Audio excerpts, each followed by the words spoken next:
American Goat Federation, representing all goat production.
Cattlemen's Texas Longhorn Conservancy, preserving history.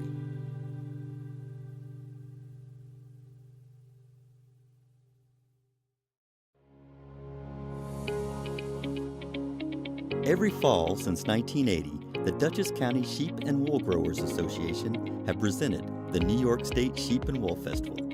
From raw fiber to animals, products, and goats too. Fiber farmers, vendors, shows, equipment auction, workshops, and even a llama parade. So please join us again in 2023 for the New York State Sheep and Wool Festival. You'll be glad you came. The Suffolk Punch Draft Horse originated in eastern England, where it was developed to work the region's heavy clay soil. While other draft horse breeds found employment carrying knights into battle or parading before cheering crowds, the Suffolk breed quietly went about its business of getting the work done in the field and forest. The breed has changed little over the years. They are powerful, intelligent, loyal, and tireless, making them the perfect partner for today's draft horse farmer. Over the years, they were carefully protected from crossbreeding to ensure their desirable qualities would not be diluted. A side effect of that defense against genetic adulteration was a smaller population of horses representing the breed. There have never been a lot of Suffolk Punch horses in the world. In the mid-20th century, the breed approached extinction. Today, while the numbers have begun to rebound, particularly in the United States, they remain an endangered species of horse. The nonprofit Saving Suffolk's North Coast chapter was formed to educate the public about this important horse breed and promote its preservation. You can join this mission by making a tax-deductible donation. Visit the website on your screen to find out how. They're the oldest pure breed in the world. When the Romans invaded England, they described the Devon. They've been around ever since, but they have not changed. The Pilgrims came into Plymouth in 1620. 100 people came on the Mayflower. 50 died the first winter because of disease, other issues, starvation, maybe freezing. They didn't have substantial buildings, didn't have anything. Because the Pilgrims didn't have any communication, cell phones and so on, to get back to England, they sent word back with the ship captain and a few people they sent back. We need animals here to sustain us, chickens, pigs, cows, goats, sheep. So the third boat, 1623, I believe it was called Charity, brought animals to the New World, into Plymouth. And among those were the red cattle from the south of England, which we know today as American milking Devons. That's always been the Devon's strong point. That's their forte. I mean, from the days in Plymouth, they sustained small families with milk and meat and labor, and that's what they're doing today on these small farms and sustainable farms, and they're the excellent cow that's tailor-made for that.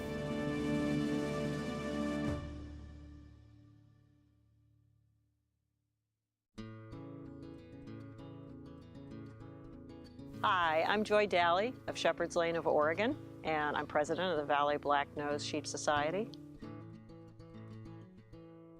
Hi, I am Emily Ani from Hidden Valley Ranch, and we're located in Utah. I am the Vice President of the Valley Black-Nosed Sheep Society, and we are here today to tell you a little bit about the society. We are a collaboration of 80-plus farms now. Yes. And we're working together to bring the world's cutest sheep to America. So please join us on our adventure and become a part of the Valley Black-Nosed Sheep community.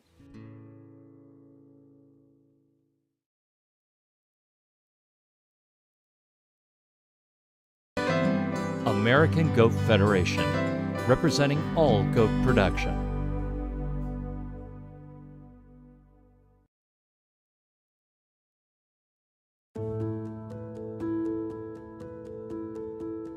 This week is our much anticipated launch for the RE Synergy Foundation, and we chose the National Western Stock Show in Denver, Colorado as our inaugural event.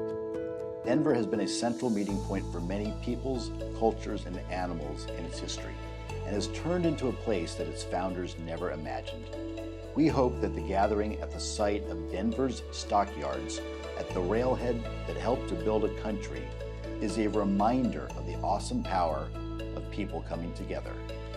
We hope that when you see all the different breeds of livestock this weekend, you will imagine the history and the cultures that they represent.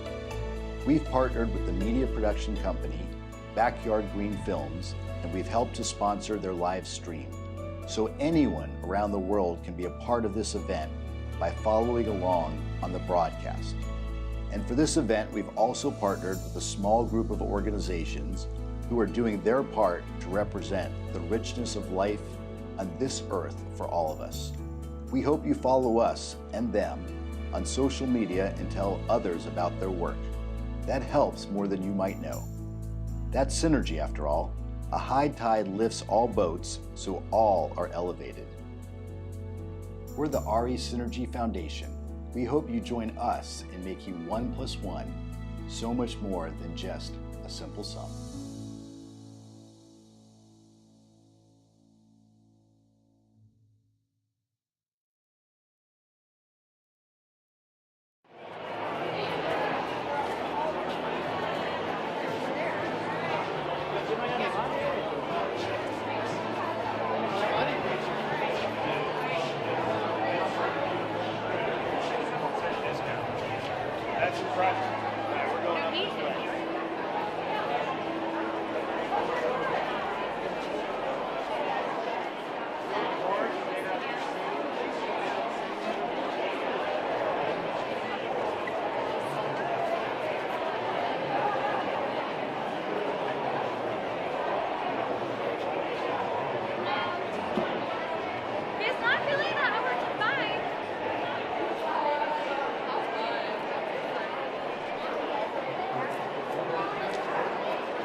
I think she said 800. Oh, that's what I still waiting for the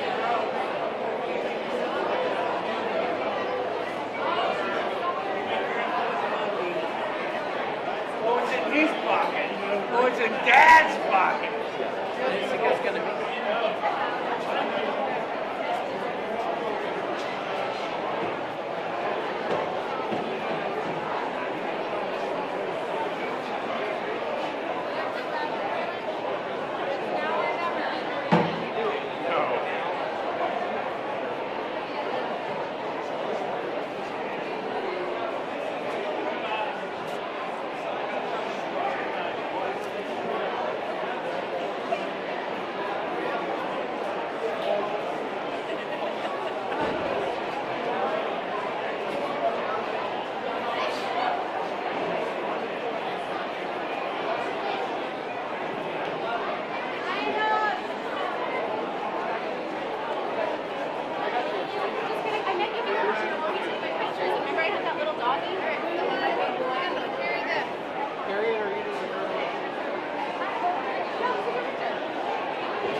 Which other ones you got?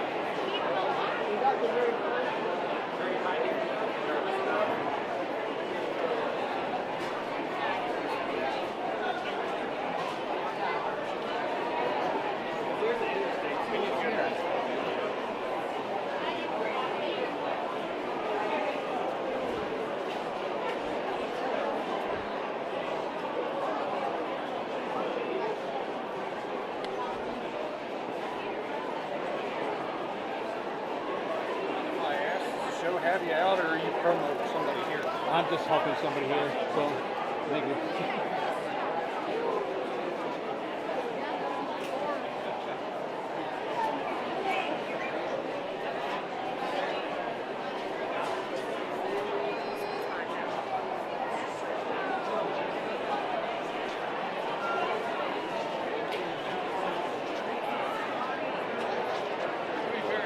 Here, miss never sell.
this, guaranteed to stay sticky for life, is $60 for the set. But you all like stuff, right?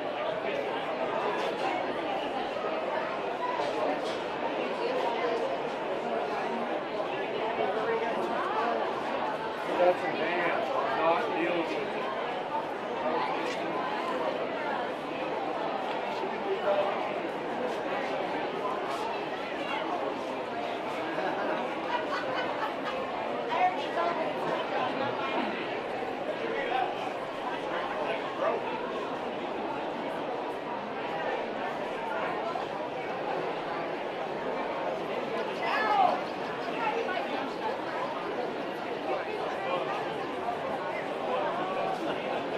That's just what I want. I know.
Riverdale had that stuff. You literally can't go any further. Oh wait, yeah, you can.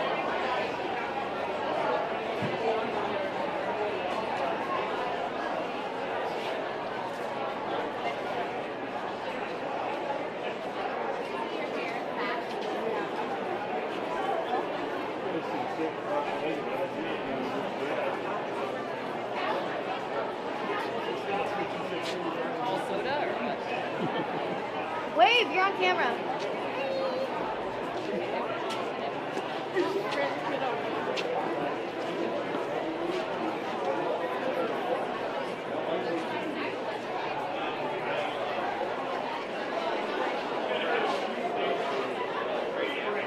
Not nearly that like expensive, but like a massage chair at their house. There's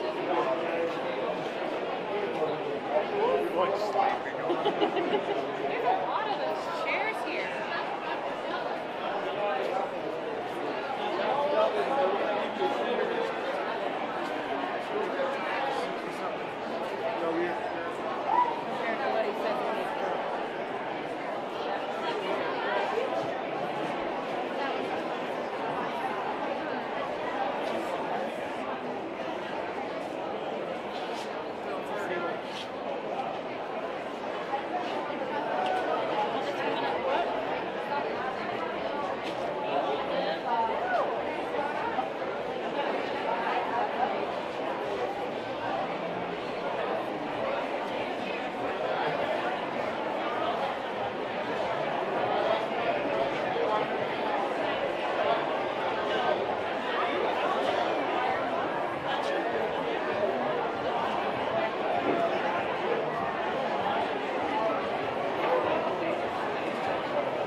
Really nice facility. Apparently over there with Papa.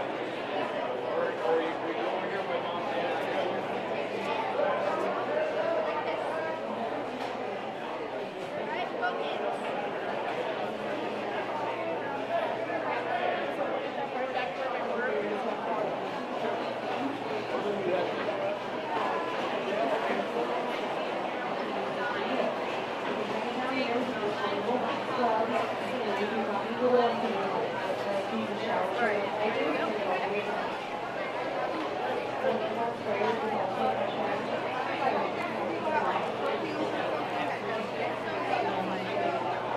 And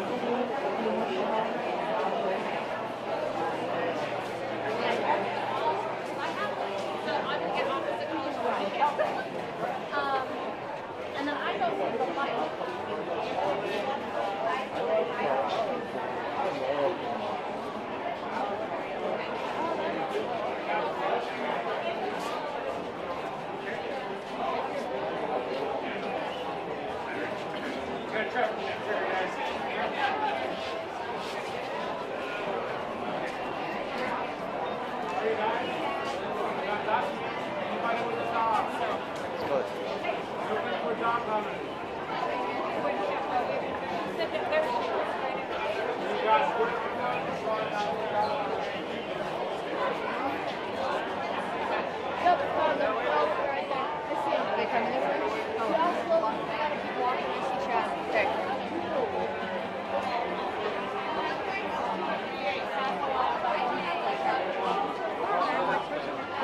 I need to get my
There's this little place next to me that sells them that has the best I've ever tried. They have them here in like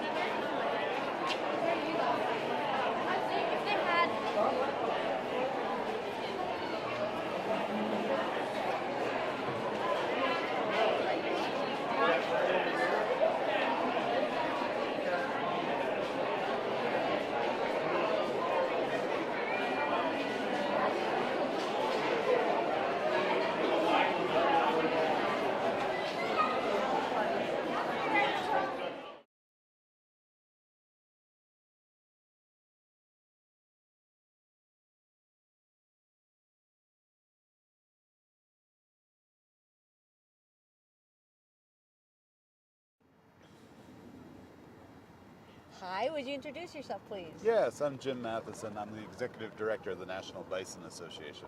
Okay, now, we just sort of jumped on you out here in the yards. We're in the bison yards at the National Western. That's right. Yeah, so tell me what you're doing here, both as an individual and maybe as an organization. Absolutely. So our organization, the National Bison Association, we are based here in Colorado, and we have been having this bison sale for 43 years now. 43? 43 years, yeah. We started here, and a couple years back, because of COVID, we had to go to Rapid City, South Dakota for our sale. But otherwise, we usually have about 100 bison come in every year for National Western Stock Show. And we have the Gold Trophy Show and Sale. The animals are judged and then sold at auction. And yeah, it's been a wonderful event over the years. Yeah, now the National Western, I had always associated with cattle and other animals like that.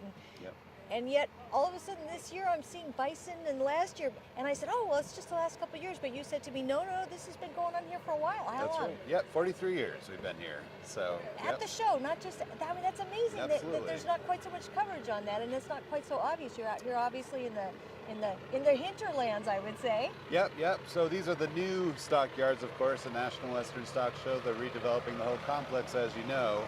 Yep. And I'm going to hold on just one second. We got that tractor going behind us. This is a beautiful thing. So, okay, there we go. Sure. So, where was I? Oh, so we were talking about the event center. We're out here in the Yes, hinterlands. thank you. So yeah, they've been working on redeveloping the National Western Stock Show for a couple years, and they've been kind enough to build us bison-specific pens. So you'll notice the signage here, the Del Hensel Bison Facility. And Del Hensel was a pioneer in our industry who passed away a little while back, and we wanted to memorialize him here. So this is a wonderful facility that we were able to build, mostly to our specs, to handle bison, which the largest mammal in North America takes a little bit more than your usual cattle, swine, etc. to handle them. But is that just a question of it needs a taller fence or something, or is that strength as well?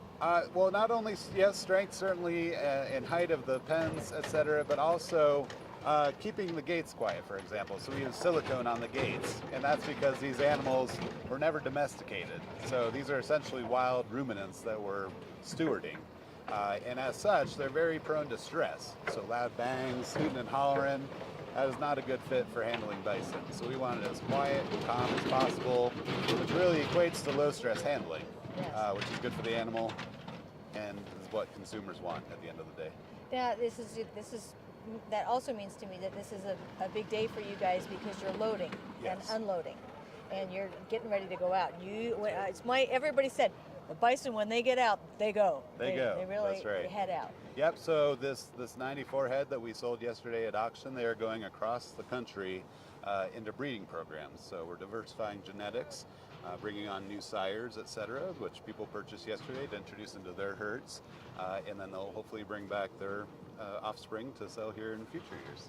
Now, that's one thing we were talking about yesterday. You're diversifying your genetics in an animal that really had just free reign to breed in whatever way it chose and let nature choose the sires. That's right. And until, obviously, we're treating this as a livestock animal instead of a wild animal, even though it is both. Yes. And when it hits the news, it's usually, some idiot tourist ran and stuck their kid on the bison, right? Right. But these are wild animals, and so when we manage them from an agricultural perspective, as a product, and we do selective breeding, how does that change them, if at all? It's interesting. It's a great question, and I think what we have going for us is that, again, going back to their undomesticated nature, we do not artificially inseminate. So it will not work on a bison. There has been some success in AI in conservation herds and that sort of thing, in more of a lab setting. However, on the ranch, we do not artificially inseminate, and that's because due to the stress, again, it typically doesn't take. And we do not want to industrialize this animal or this industry. So we are trying to keep things as natural as possible and utilize their natural instincts to our advantage. So along with the AI and selective breeding, we're selecting for specific traits and what people like. It could be color, it could be size, different elements of conformation, basically, that our producers are looking for to add to their herd. But what happens when you artificially inseminate is you really take those traits down to a handful. So if you look at the dairy industry, for example, most of those animals can get traced back to a half a dozen sires anymore, whereas we don't want to go down that path. And I think it does result in much more diverse genetics in the North American bison herd. Yeah, we didn't get to talk about this earlier with you, but that's how we got involved in this whole thing. We did a film called The Holstein Dilemma, and we are not anti-Holstein at all. We are not either. And yet, because we do need to feed the planet, and so we do need to maximize production, and yet this has caused a real issue in our production systems, that we are just selecting for certain traits, and so you got a very a bunch of animals, but a very small genetic pool, and it can get dangerous. Yep, absolutely. So I think it's just something that we all need to think about. It's not necessarily good, bad, or the other. I mean, it's good in many ways. No, absolutely, and we are in full support of all of our beef neighbors and friends that do the best job of being beef in the world. And we want to be the best at doing bison in the world, right? Yep, very definitely. Okay, so it's also very interesting to me that when you want to do artificial insemination to make your life easy, but the hardest animals to transport are also the ones that may not take so well, because I know we spoke to a couple of people in the draft horse industry, and they said, you know what, it is not, we do not have the success rate. We're at 40 to 60% with certain breeds of draft, and yet that's the one that you really want to, because this is not an easy animal to transport. So it's much easier to transport that little vial than it is to transport the animal itself. Yeah, that's right. Yeah, absolutely. Yeah. Absolutely. So I mean, I'm looking at the looking at these very loud and yet very necessary trailers here. Yep. They're big. Yes. I mean, they are really, really big. So when you transport a bull, I'm assuming you transport the bull or you transport the cows? No, we transport everything. Okay, and we'll say it is cow. Yes, Correct? Is that it's the a bull, correct a heifer, terminology? and a cow. Yep. Okay, so just like- people who it is definitely It's a bovine. It's a bovine. Yep. Yep. So you transport whatever animal to the sire or the sire to the animal.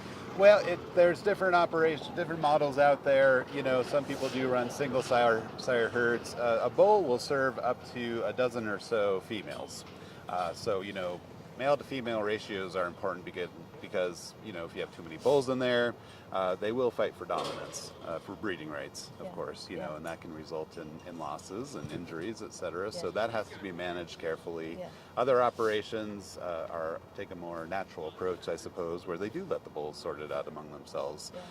But in a well-managed herd, you know, our conception rates are very good, typically 90% plus. And this is with this approach of not artificially inseminating, as we say, relying on romance in the pasture. And as such, since we haven't tinkered with this animal or its genetics, you know, the result is that bison still act and behave and look like they did 150 years ago. Which is, again, what we're looking to do is utilize those instincts that they've retained to our advantage as farmers and ranchers. But that can be a little rough too, because I mean it's rough love, right? But when you look at these animals, they are not I'm not gonna say gentle, but you know, you definitely have to. You've taken the sighting on here, and you have this green screen. I guess maybe explain that, because when they get really going, they are big animals, and you can hear them banging around back there. They are extremely quick, agile, can turn on a dime, no problem. So yes, what we do with the screens, for example, so along the pens, you know, we're trying to block out the light essentially, and they will run towards the light. So that is how the handlers here, move these animals about, and they're just trying to escape essentially, right? It's fight or flight. So we try to manage accordingly. So you have those green screens you might see on the edge of the golf courses that prevent the animals from seeing all the people out there too. I would assume that makes it a little easier. That's right. Yeah. Yep, absolutely. Yeah, it's interesting. You got the Temple Grandin Center over here, and she was really big on the slaughter facilities with talking about how the path on the way into slaughter,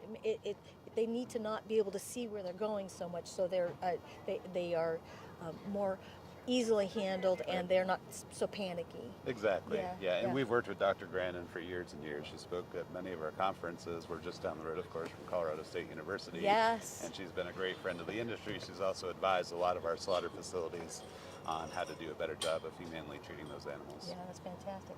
So I'm going to go back for a second to when you transport and you have to do breeding. Yes. And I mean, so it is not a gentle thing, and there's a danger also that the animals can be injured. So there's a danger when you transport them in a vehicle like this one that's heading out right now. Yep. And then when you get to the spot where you need to do the breeding, and then when you load them up again. So we don't move animals so much for breeding specifically. You know, we run our animals on one pasture year round, and we rarely bring in bulls and take them out just for producing. You know, these are folks that are just adding new genetics to the herd, and they'll stay there typically until they decide to sell them and add some more genetics to them. And that can take a while. These are very long-lived animals, very long productive life. You know, the bulls can work up to 10 years or so. We have producers that have had cows that are 30 years old that still have a calf every year. Okay, so that's like the Longhorn people. They say 9 months and 15 minutes after the last calf, they have another one, and they really keep going. And the cows, they've got 20-year-old cows that are still popping them out every single year. So this is something about the nature of the animal that has evolved in rough territory and on their own for so long that really adds to there's a production model that says, I want that, even if it doesn't produce the same quantity of meat or the same, the volume of the animal, it requires less maintenance, and boy, it just keeps going. I know that the Holsteins are having a little bit of issue now with it at times with their genetics, because they've selected for milk for so long, milk production, that the fertility part kind of drops out a little bit. And you can inject more in there, but then it's, then you're saying, okay, is it related to the other Holsteins? So it's interesting that bison and longhorn are kind of in that category, that they're on their own long enough to where they still really, fertility is a really great trait that they have. Absolutely, yes, and they are proven survivors. We were down to less than 1,000 bison left in the world at just 150 years ago. Really? Yep, and very hardy animals. So the other thing that we're seeing is that more and more producers are raising the animals not only for the great market that we've developed for the meat, but because they're survivors, very hardy animals. And as the weather changes and we get more intense storms and that sort of thing, there's a whole lot less death loss with bison in these big blizzards than there are cattle, for example. So you gave me a great segue there, because I wanted to talk about the marketing. Now you have a ranch, and we talked about Ted Turner a little bit, who is probably one of the most well-known people, I would say, to the general populace. Sure. Because both of the corridors that he was trying to develop as the bison, but also he's got the restaurants, and he says, look, I think this is a great animal to market. So tell me a little bit, first of all, your ranch and the name of your ranch, if you have one. Sure. Correct? And then also how marketing has changed over time and the development of that. Absolutely. So I don't have a ranch personally. I live in the Denver metro area here, so not quite enough space for a bison. I have had absentee owner animals on other operations and that sort of thing. So I don't have any right now, but I'm looking to get back into it here. So as executive director of the National Bison Association, my full-time job is the association and our work here, which does include marketing. And that is a full-time job, all of That's that right a full-time job in itself, exactly. So, no, we started promoting bison meat about 20 years ago, as it should be, which is an American delicacy that is raised extremely naturally, resulting in very clean meat. It's the most lean protein really available today in the marketplace. It's leaner than skinless chicken, for example. With an incredible nutrient profile that has all the good vitamins that we want, great mineral content, etc. And so we started promoting that, and it's really caught on in the natural food sector. So folks looking for, again, clean meat, raised very humanely. And the added bonus is that as consumers are purchasing and eating bison, they're helping to restore the herd, right? So we are still very much in recovery from those less than 1,000 head 150 years ago. We're up to about 500,000 head today across North America. Now that's one of the things that we did some work with the Livestock Conservancy, and one of their big taglines was, in order to save some of these animals, you need to eat them. And that's a really important component, because otherwise there's no market, right? Exactly. You just have a pet. No, in fact, we've got a campaign right now, Eat Bison to Restore Bison. And it's a very simple equation in that, again, as folks consume bison, that is creating economic incentives for landowners to put bison on their properties, thereby restoring the species as a whole. And it's not just ranching, it's also, we work very closely with conservation efforts of bison, as well as tribal restoration of bison. So it's this very unique sector of agriculture where, we want to work with conservationists, we want to work with tribal members, because we're all in it for the same thing at the end of the day, and it's to save this animal. So how, I've seen bison in the herds in places like Yellowstone and the Dakotas. Sure. And they are big animals, and when they wallow, they really wallow. But how do they fit into a conservation? I mean, are they hard on the pasture, or is it just a question of volume? Well, it is. There's a lot of variables there, of course. So it is volume, and it depends on the management too. So, you mentioned wallowing, for example. When a bison wallows, which it does naturally, that is creating a divot in the earth where water is going to collect, thereby providing water sources for other animals, birds in particular. And it's really amazing. We see folks that bring bison onto properties, and within 6 months, they've got new native grasses coming back up. They've got a lot of new wildlife coming onto the property, and it's all going back to everything working in concert, right? Which is how the prairies were developed. Yeah, and they're definitely migratory grazers, correct? I mean, they're going to try and cover every scrap of pasture they possibly can. Yes, they do, and they're real good like that. It's funny, we see a lot of trends in the cattle industry, mob grazing, rotational grazing, etc. And in our opinion, that's largely based on natural bison grazing behavior, and with that, we manage our animals accordingly. Rotational grazing is quite popular with bison, but we don't need such small paddocks because they'll rotate on their own, right? So as they did historically and migrated across most of North America. Okay, so with such small numbers, how do you transport genetics? How do you bring genetics together in a way that conserves without narrowing that pool so much? Because that's like needs a spreadsheet at some point, right? I mean, that's a complex conversation. Definitely. No, and stewardship is a big part of the puzzle here. So in all of our educational materials at the National Bison Association, we really promote keeping those genetics diverse, bringing in new bulls from time to time to avoid inbreeding, and et cetera. And as such, we really do have quite a diverse gene pool today, thanks to shows like this, the local trophy show and sale, and there's, you know, about 20 other auctions across the country where folks are doing the exact same thing. Yeah, so I know that there are quite a few people out there, and I'm one of those that believes in the power of science. I mean, science is an incredibly powerful thing. Absolutely. And I know in agriculture we've had a tendency to say, oh, we can fix it by, you know, we'll just use CRISPR technology or whatever it happens to be to solve all the problems that we have with both the narrowing of the gene pool and, you know, the production model. Maybe we just kind of tweak the Holstein genetics just a little bit to get fertility back. Sure. Is at some point though, do we take a lesson from the bison and say science does not do everything because AI is not necessarily going to take with everything, or it may not solve all of our problems? No, and we very much support science as well. In fact, we established the Center of Excellence for Bison Studies just 2 years ago at South Dakota State University. And the center is really the hub of all research and data. There's one of those bison trailers. All the research and data that's being done, and there's a lot going on right now in bison research, which is wonderful. But no, and we utilize science as well. You know, we DNA test our animals. That's pretty common now, to track any kind of cattle genetics, parentage, lineage, etc. So we use actually the University of California at Davis.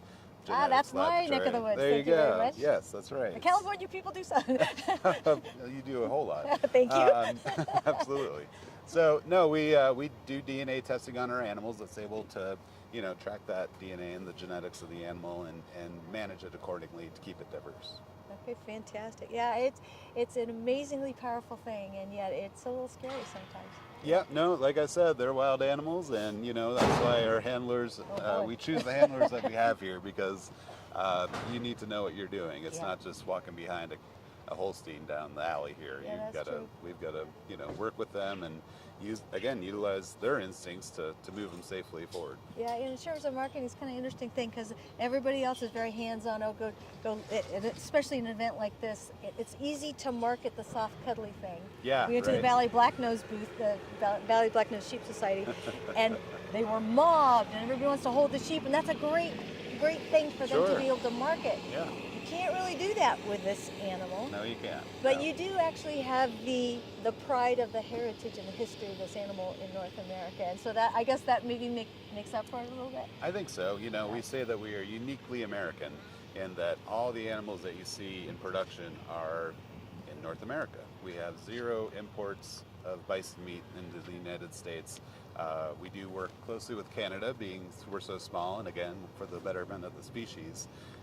You know, bison don't know where the border is, and we don't want them to. So, you know, that's they've historically migrated from the Yukon Flats all the way to northern Mexico, and that's kind of the area that we focus on. So it's a really neat North American industry that really has no competition outside of our continent. Yeah, and up there especially, I mean, we think that the 18 yesterday or 20 degrees or whatever it is now, 25 degrees. It's tough here in Denver, but boy, up in Canada, they got quite a bit less than that. So I'm assuming this animal really is suited to that. Yes, they are, absolutely. So these animals do wonderful in the winter climates, and particularly in Canada. And, you know, it's interesting, historically, again, they roamed all the way from Yukon Flats all the way to Mexico, and like a lot of other wildlife, they get smaller in stature as you go south, right? So there's southern plains bison, for example, in Texas and that neck of the woods. And as you go north, they kind of get larger. In Canada, there's a subspecies called the wood bison. And a wood bison is larger, darker coat, you know, and it's kind of a neat evolutionary thing. I'm trying to remember, is that the ones that were in Banff and they were trying to reestablish up there? Yep. Well, yes, I believe those are wood Tetons bison. anyway, somewhere. I mean, not the Tetons, but the upper Rockies. We think our Rockies are big here. Boy, up there they seem really big, don't they? Absolutely. Yeah. You know, I think the Banff herd is actually plains bison, but there's also Wood Buffalo National Park up in Canada, and those are all woods bison. And they're quite similar. Again, the wood bison are just a little bit larger, and that's just evolution at work, you know, compared with the southern plains animals. And those types of animals do well in those regions accordingly. So we encourage local production and buying your breeding stock locally because they tend to do well there. But given their history of migrating across most of North America, they're also very diverse and can settle just about anywhere. It's nice to remember that, isn't it? That even something that we see as just one animal is many different types and kinds and things. And Yes. and we're just, the things you can learn about all of these animals on the planet are just phenomenal, aren't they? We keep Absolutely. learning all the time. So. Absolutely. Well, thank you. I appreciate. I know this Yeah. is your big loadout, and so this is No a kind of an problem. exciting time. But boy, do I appreciate you talking. Yeah, it's great to talk to you. I appreciate the opportunity. Oh, now I need to give you a moment. If you have a website, Yes, if we do. you could Yep. list that, please, that Absolutely. would be great. BisonCentral.com is our website, and please come on, check out. We've got loads of information for producers looking into whether they want to raise animals on their operations, as well as consumers on how to cook it, where to find it, all the great health attributes for it. Come on by and check it out. Fantastic. And do you have social media accounts as well? We do, at National Bison. You can find us on all the social media platforms. Fantastic. Thank you so much. Yeah, it was great talking to you. Okay, I'll leave you to your Cool. loadout. Well, thank you.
Go ahead. Thank you.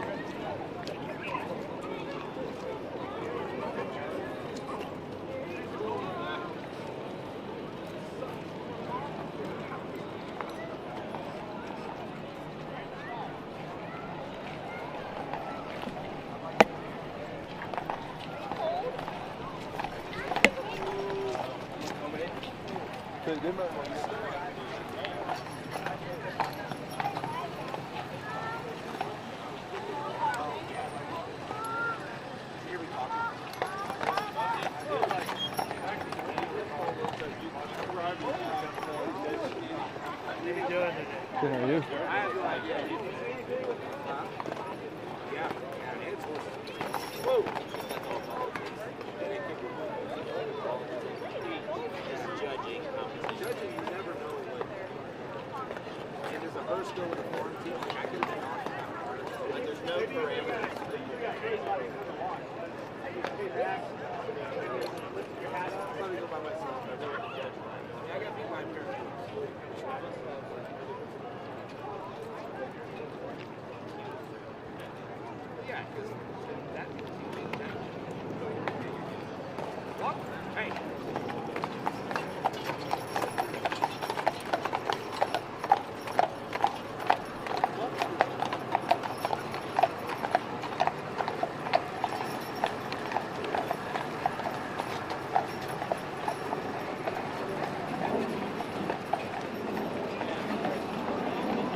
Stormos aren't called. He had like 3 animals.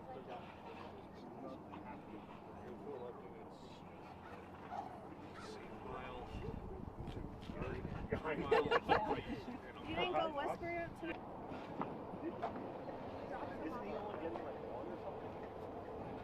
Well, now my system doesn't work. Finally.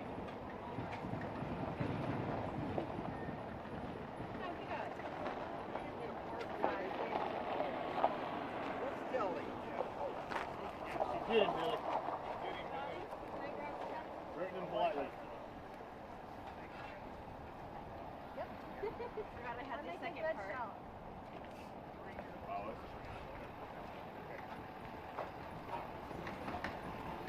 Morning.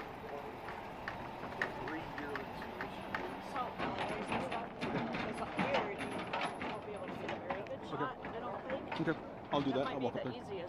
I can do that. Okay. I'll wait for him to back up.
sun kills Okay, you. we're about ready to get started here. We're It's actually, it's been good weather. You can't, like, into January, it could be worse. Exactly. At least it's not negative 20. No, it's not that weather.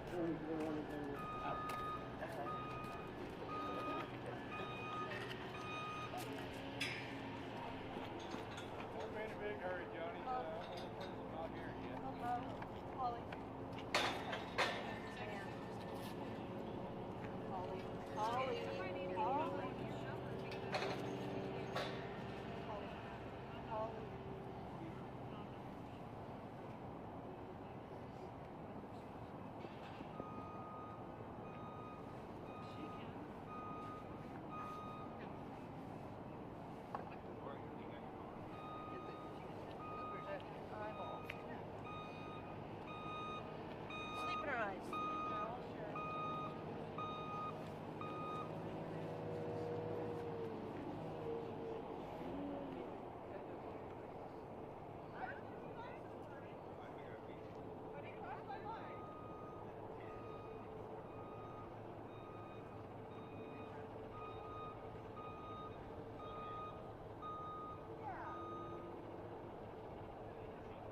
What am I waiting for, Bill? Oh, the other timer?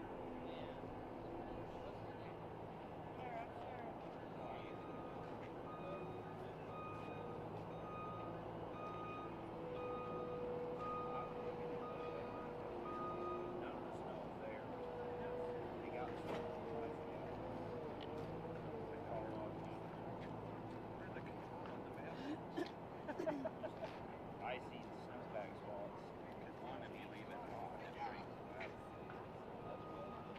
Yeah. Yeah. Just built on that one. I like it kind of independent. Yeah. But you know the shape of it. Yeah. And the dump bed. Like, you know, you got loose hay on there. Yeah. Yeah, that's yes. But if you leave the dump bed switch on, she dated the football player. We're ready. Go ahead. All right, Johnny, let's do it. Okay.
Hi.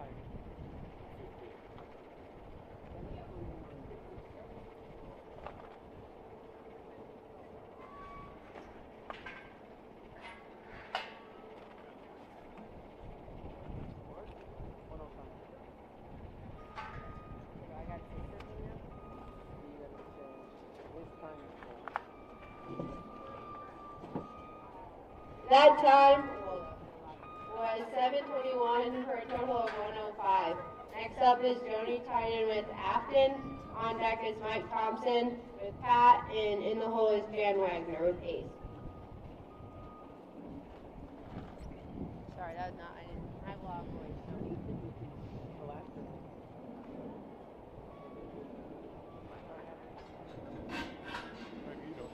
How do I reset it? You're in the wrong.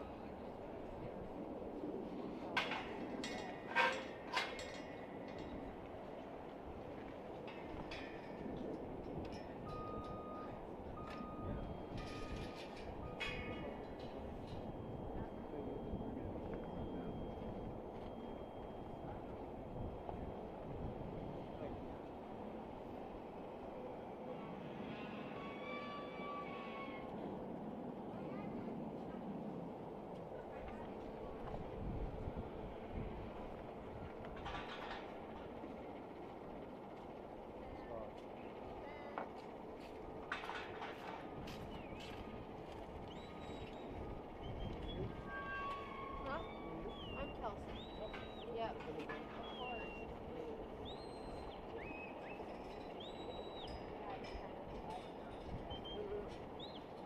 I didn't know I had to announce. I didn't know that was my duty. Five. 15.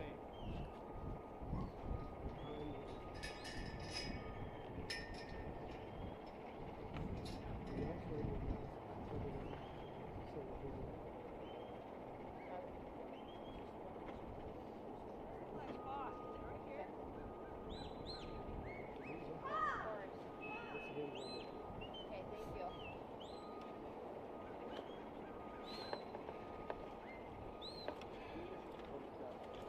Oh yeah, this is. I didn't dress warm enough. No. Yeah, I didn't dress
That's okay.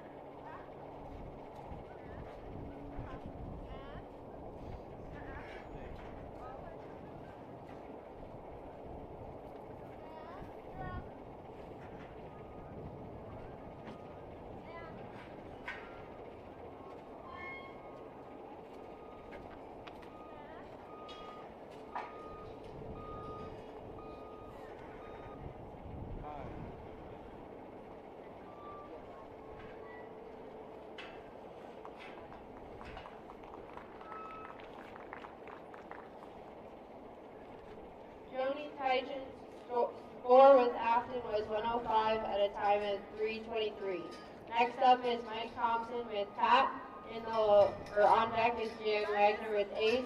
In the hole is Frankie Acosta with Gus. Oh, that was all? That was it. Unless you want to do some more stuff. No! Thank goodness I'm out of here.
That was Mike Thompson and Pat with a score of 105 and a time of 5:02. Next up is Jan Wagner with ace. On deck is Frankie Acosta with Gus. And in the hole is Jana Penrod with SF.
Time. We've run out of time. Thank you, Ken. Thank you, Dodge. That one was a handful. Let's get you caught up on some scores here. So, unofficially, to my records, we're still chasing an 83. Bridget Strand and her dog Bill had a 69. Melinda Bauer and Laddie had a 55. And Teresa Murray and her dog Crow tried to outdo her dog and Bishop, and they didn't quite get it done. They only got a 61. So again, scores I'm giving you are unofficial. They got to get to the board. But that's where we stand right now. It looks like we're still chasing an 83. Now, please welcome from Penrose, Colorado, Ray Massey and his dog, Chalk.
There we go.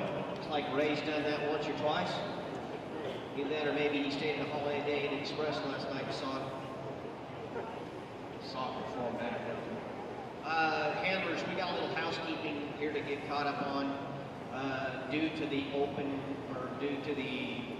intermediate and the nursery cattle dog, we're going to have to move some handlers around a little bit.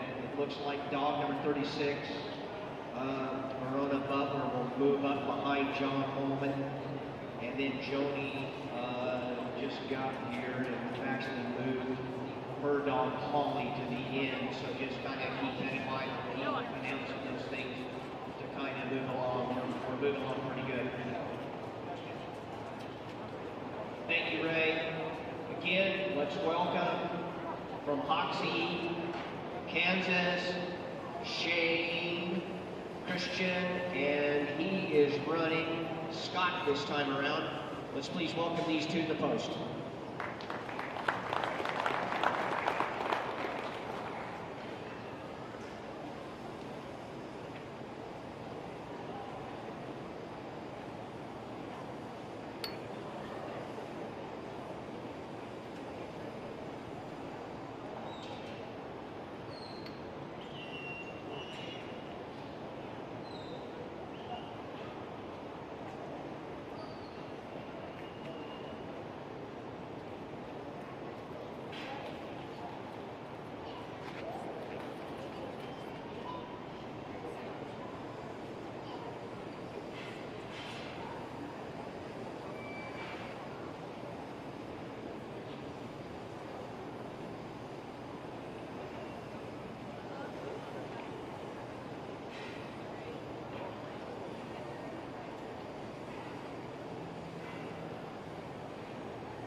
Thank you.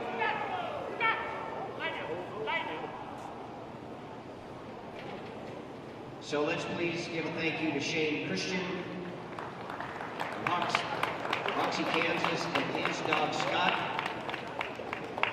Let's get caught up on a few scores here. Kit, Herbal, and Dodge got a 47. And remember, I called time on that dog, so they had exceeded the time limit. So how do they score that? How they score that is there was a possible 10 points for pinning those sheep.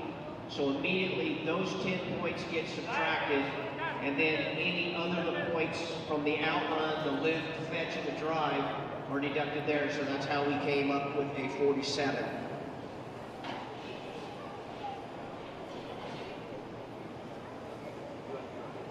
Thank you, Shane.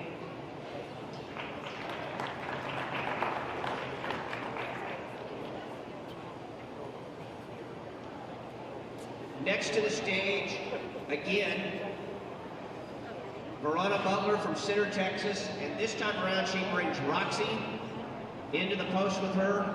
This is another dog that ran in the open cattle dog trial in the yards.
Thank you.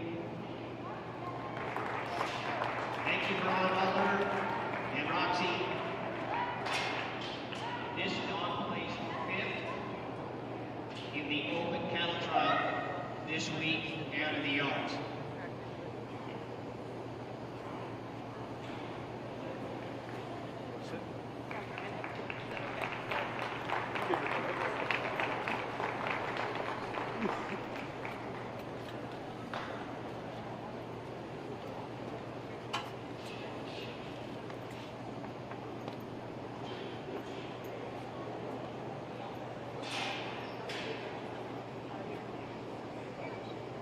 Alrighty.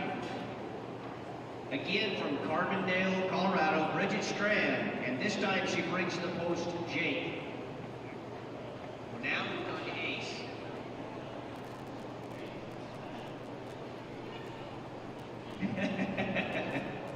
Ace is his first name.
So again, for the second time today, to the post, we welcome Becky Combs from Ray, Colorado with Sadie.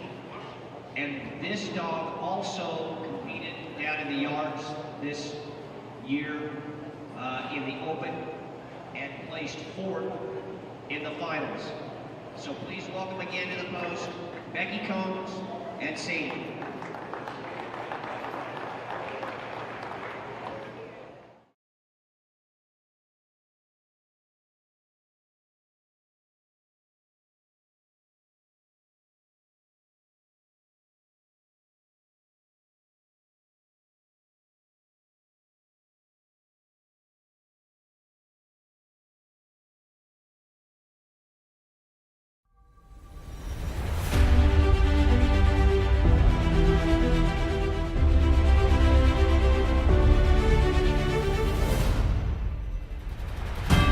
American Goat Federation, representing all goat production.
Cattlemen's Texas Longhorn Conservancy, preserving history.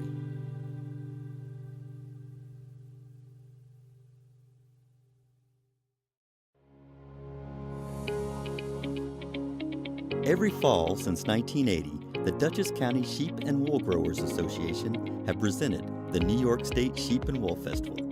From raw fiber to animals, products, and goats too. Fiber farmers, vendors, shows, equipment auction, workshops, and even a llama parade. So please join us again in 2023 for the New York State Sheep and Wool Festival. You'll be glad you came. The Suffolk Punch Draft Horse originated in eastern England, where it was developed to work the region's heavy clay soil.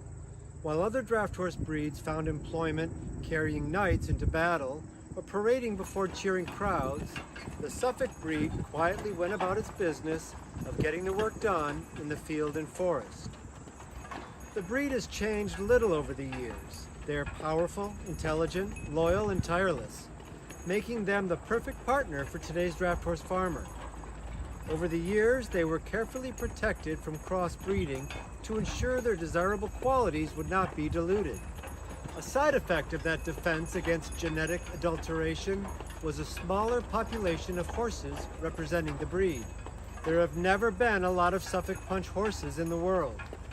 In the mid-20th century, the breed approached extinction. Today, while the numbers have begun to rebound, particularly in the United States, they remain an endangered species of horse. The nonprofit Saving Suffolk's North Coast chapter was formed to educate the public about this important horse breed and promote its preservation. You can join this mission by making a tax-deductible donation. Visit the website on your screen to find out how. They're the oldest pure breed in the world. When the Romans invaded England, they described the Devon. They've been around ever since, but they have not changed. The Pilgrims came into Plymouth in 1620. 100 people came on the Mayflower. 50 died the first winter because of disease, other issues, starvation, maybe freezing. They didn't have substantial buildings, didn't have anything. Because the Pilgrims didn't have any communication, cell phones and so on, to get back to England, they sent word back with the ship captain and a few people they sent back. We need animals here to sustain us, chickens, pigs, cows, goats, sheep. So the third boat, 1623, I believe it was called Charity, brought animals to the New World, into Plymouth. And among those were the red cattle from the south of England, which we know today as American milking Devons. That's always been the Devon's strong point. That's their forte. I mean, from the days in Plymouth, they sustained small families with milk and meat and labor, and that's what they're doing today on these small farms and sustainable farms, and they're the excellent cow that's tailor-made for that.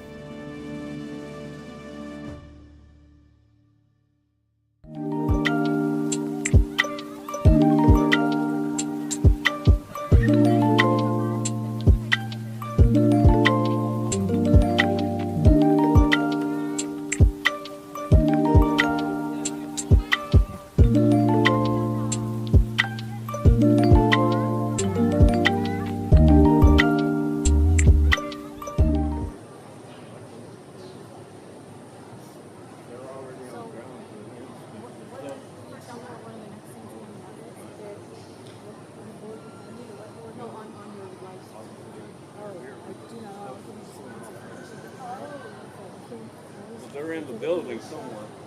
What is everything we shot this morning?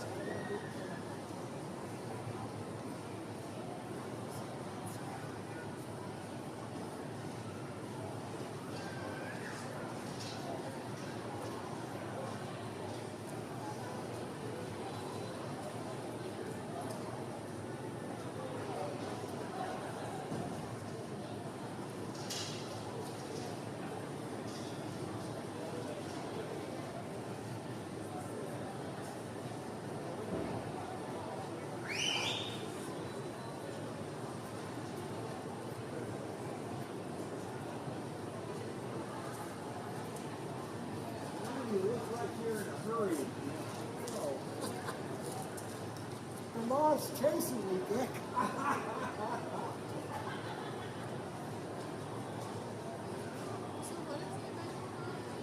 Nothing right now till 1 o'clock. They're going out well. First thing they do is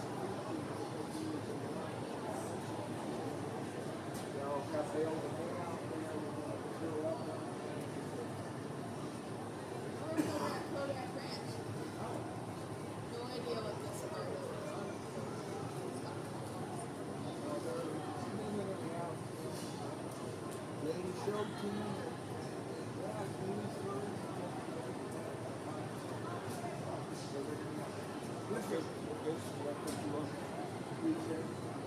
Yeah.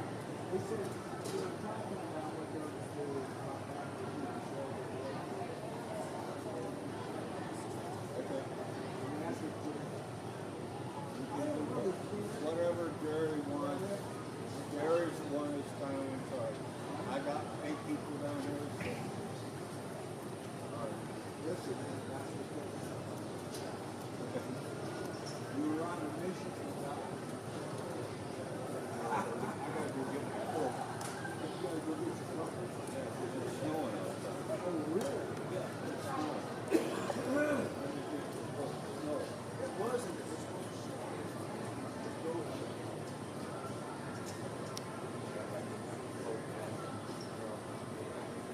All right, sir. Well, I suspect it's going to fall. I know she told me that.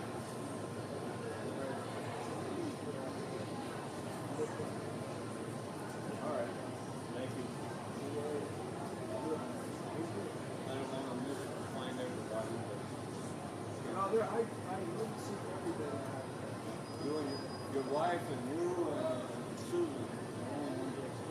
Well, we're around. Yeah.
all that cool stuff. But yeah, I mean, I love, Clydesdales, Percherons, but I don't know a ton about them. Coming out to National Western was a great opportunity to, actually see it firsthand and everything. So if you don't mind kind of repeating yourself, so how'd you get into this? How did you start? Well, what 12 years ago, we bought a couple of horses from a lady on the internet and had them shipped out to our house. And they were feather-footed, these beautiful feather-footed horses, and we thought they were so cool. Right. And so we went to a couple of shows and watched what they do, and when we saw the hitching, which is what we do now, you hook them up to a wagon and they have to be beautiful and graceful and athletic. And it took our breath away. Right. I mean, there is nothing like seeing a 6-horse hitch coming, the ground shakes, you know, you feel it. And we felt it. And so we came home and ended up selling all the horses that didn't match and buying horses that matched each other and kind of growing with this goal in mind to hitch them. So you have to have 6 horses that match each other in height, size, stride, attitude. And because you can't have some that are going more than others. And anyway, so it's a lot of work. And we do have a lot of extra horses that we kind of grow up.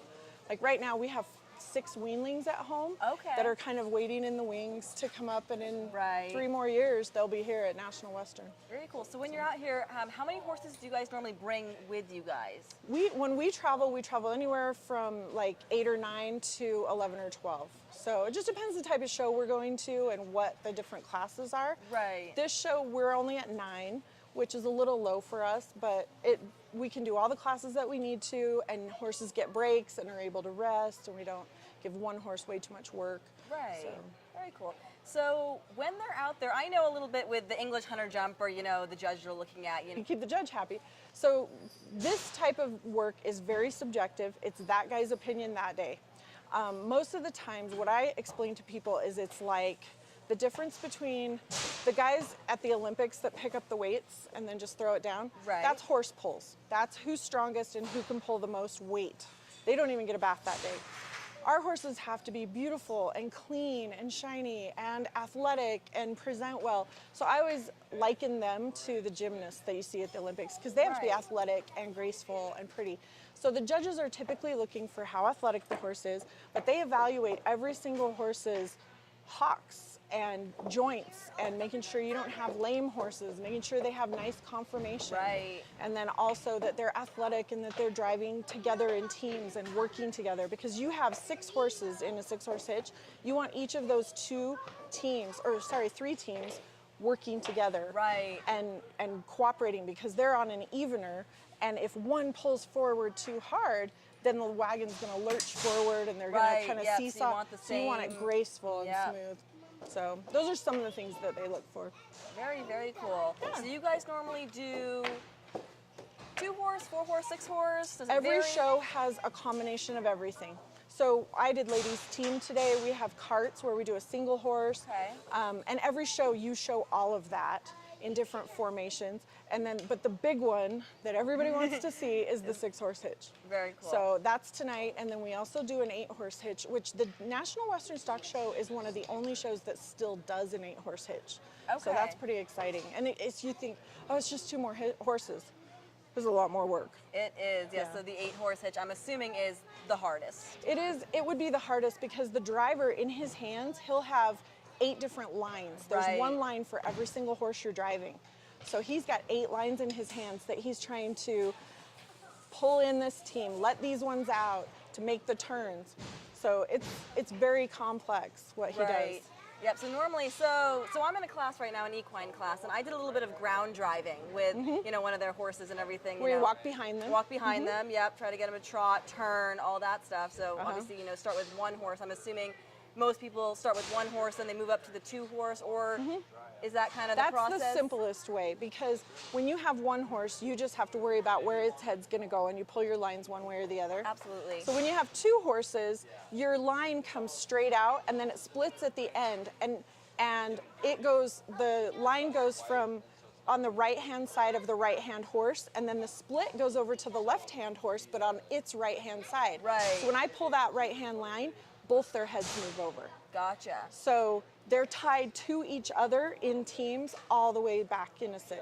Okay. So yes, it is best to start with a single and then move up double, 4, 6, 8 if you get to the if you get to the 8-horse. If you have the arm strength to be able to handle an 8-horse. Yeah, I think they say each line adds 15 pounds of pressure in your hands, and so I don't know what 15 times 8 is, but that's a lot to hold your hand. That is absolutely a lot for sure. Yeah.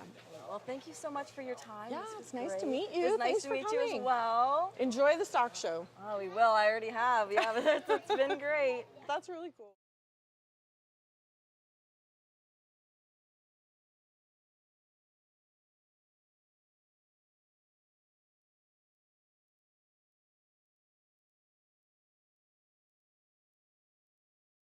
America. And at this time, we're going to swing those gates wide and proudly welcome, presenting the colors today, the Denver Police Mounted Patrol Unit, Officer Ron Jensen, riding Maximus, Officer Emily Hurst, riding Maverick, and Officer Aaron Carlson, riding Ollie. Can I ask you to please rise for your cover? And if you're so inclined, offer a nice hand for the service they provide to keep us safe and free here in the state of Colorado, and of course, the metropolis of Denver.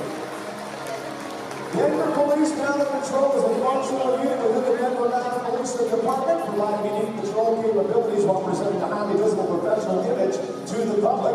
Its goal is to foster a more positive attitude toward the police and their responsibilities. Officers on horseback naturally draw the public's attention, creating an opportunity for friendly interaction between citizens and police. Since being reestablished in 1984, the Denver Police Mounted Patrol Unit has continued the tradition of Denver police officers patrolling on horseback and can be seen patrolling all around the city and county of Denver, such as the 16th Street Mall, Union Station, the downtown area, and various parks and neighborhoods. Glad to have them with us here today. And of course, as they've taken their position center of the arena, we're also proud to present to you featured vocalists here for today. They are here for the singing of our national anthem, including Maureen Lee Spencer and Michaela Daly. They are from right here in Denver. Their country band known as Loose Change. You can find out information on their Facebook page for hiring gigs coming up this spring. And we welcome them once again to pay tribute to our United States of America once again for our national anthem.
As you can see, being demonstrated here, the driver pulls cadets run right up to the first pallet. They pick up 6 bales of hay, make their way to the outside lane, and head on up to the top end. Around the barrel and back to the pallets you see on the way home. They have to drop off 2 bales in each pallet before coming back through the finish line.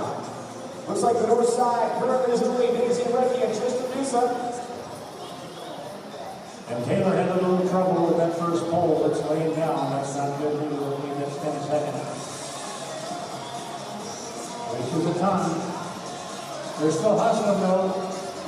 Penalty seconds can be added for not getting those obstacles, for not stopping completely before loading or unloading. And of course, we're having the bales off of the pallet. They will be completely on. And here comes that back to the finish line. Tristan Newsom and Hanson Boyd. First one's the finish.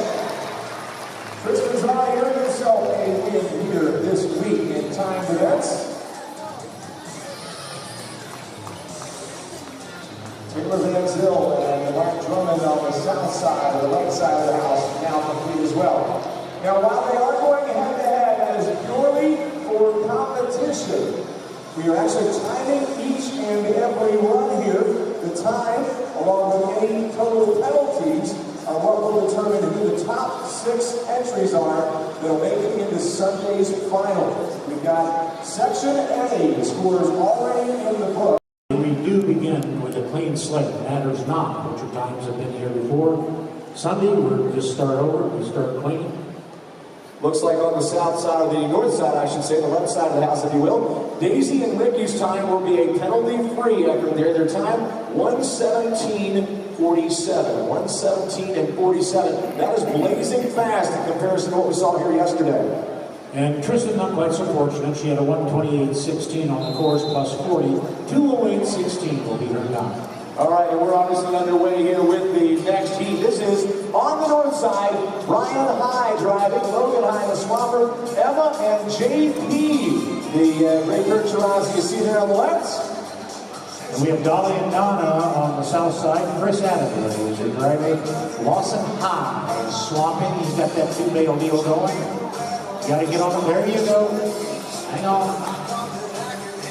These swappers sometimes just keep those bales in hand so they're ready to unload once they get to that pallet on their way back down toward home.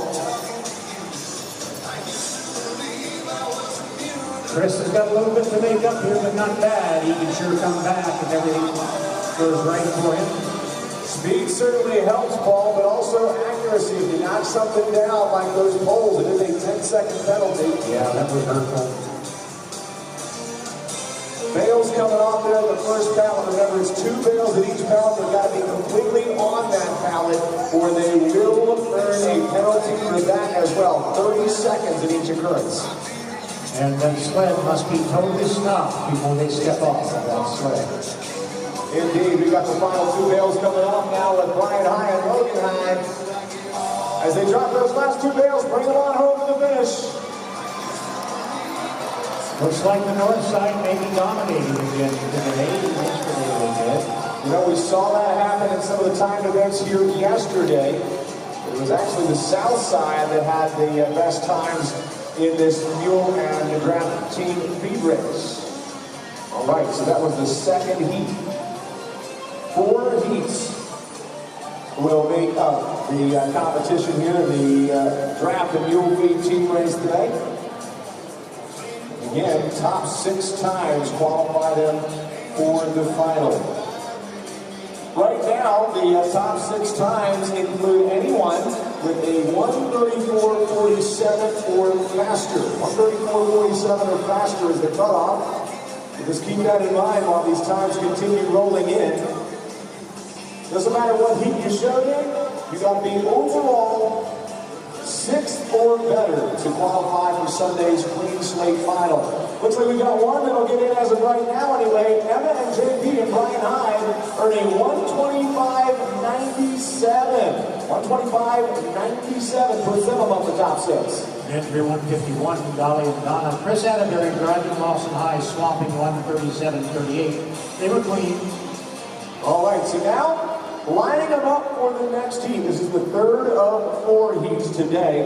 They're going to be on the north side of the house, 155 Cash and Cole with J.C. McDonald driving and John Landwehr, the swamper here today. Paul, why do they call them swampers? This isn't a swamp. They just always had that muscle on the offside. They're the swampers. And I guess it's probably because they work up a sweat and get a little swampy.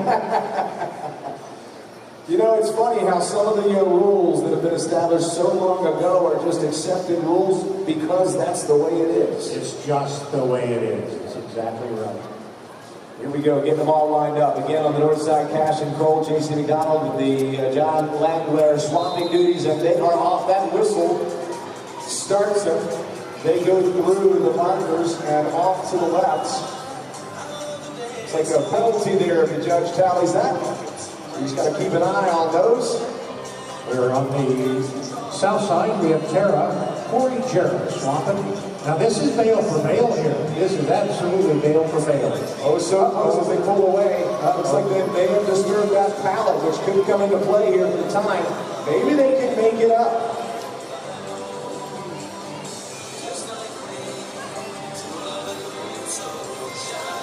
Is anyone on the north side over on the left having a good time here? Come on, it's a little quiet this afternoon. All right. How about the right side, my right, south? Having a good time over there? It is. My team having a better time than yours. Apparently, I think we're just further away. We can't hear them, Paul. Come on. Truly a house divided, but I want those north side people to go ahead and cheer them on as they come down the home stretch here. They're dropping off those bales. 2 at a time as they stop by the pallets. 2 gone. Cash and Cole and J.C. McDonald and John Landwehr swapping to the inside of the next pallet. 2 more bales there. Got to be all the way on that pallet to avoid penalty. And now coming down to the home pallet, the last drop off, the last delivery of that precious hay. Here we go. Jared Corey. Back on and through the finish they come. Come on, north side, where are you? All right. Looked like a pretty good time. We'll have to see how things got scored there as far as any potential penalties as well for Cash and Cole. Tara just kind of staying calm, and maybe that's okay. I don't think she made any mistakes.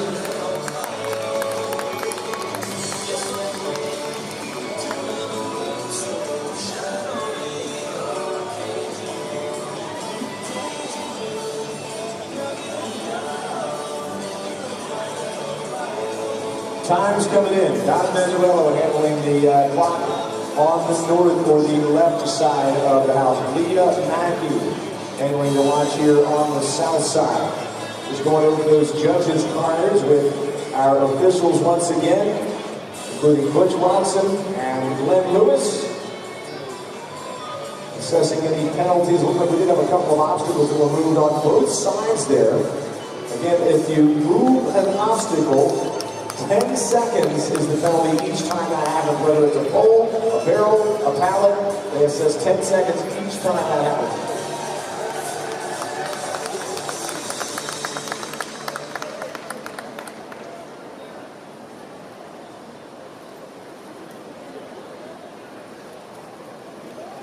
All right, times are in. We've got a 10-second penalty, as I expected there, for the disturbed pallet from Cash and Cole and J.C. McDonald. And their original time, 1:43.53. That means 1:53.53 is that time. Tara had a little trouble. She had a 1:58.65, but unfortunately her team Logan, she had a couple disturbed obstacles. She's a 3:08.65. Gearing them up now for the 4th and final heat of today, at least for this afternoon anyway. We will have another heat later on this evening during that 6 p.m. ticketed performance. But right now, we've got Bowen Jangles, Justin Jones driving, Kyle Specht is the swamper here. They're also known as Flying W Ranch, and the second oldest Western singing group in the world represented here on the north side. Doyle Crawl over here on the south side. Jason Clark swamping for him. These mules have been doing a lot of good work for him. They're just calm and straight ahead. That's what they do. All right, Doyle, let's go. Come on.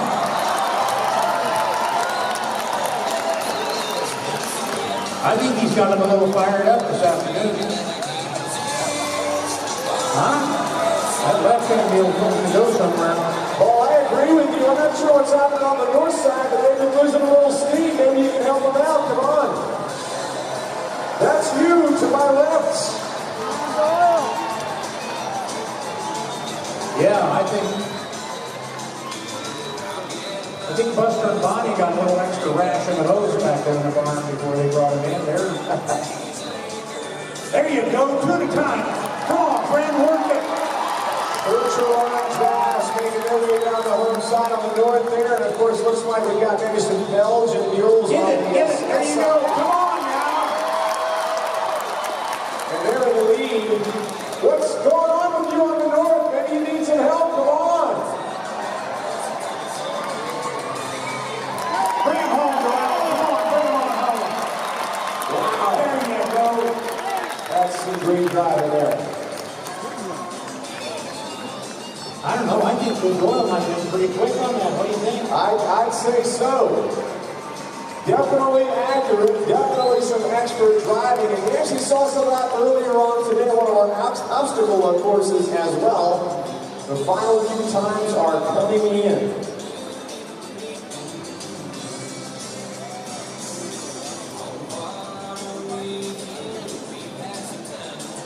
In today's Section B of the Drafted Mule Feed Team race, we have already seen the quickest time from this section or yesterday, 1:17:47 from Tristan Newsome.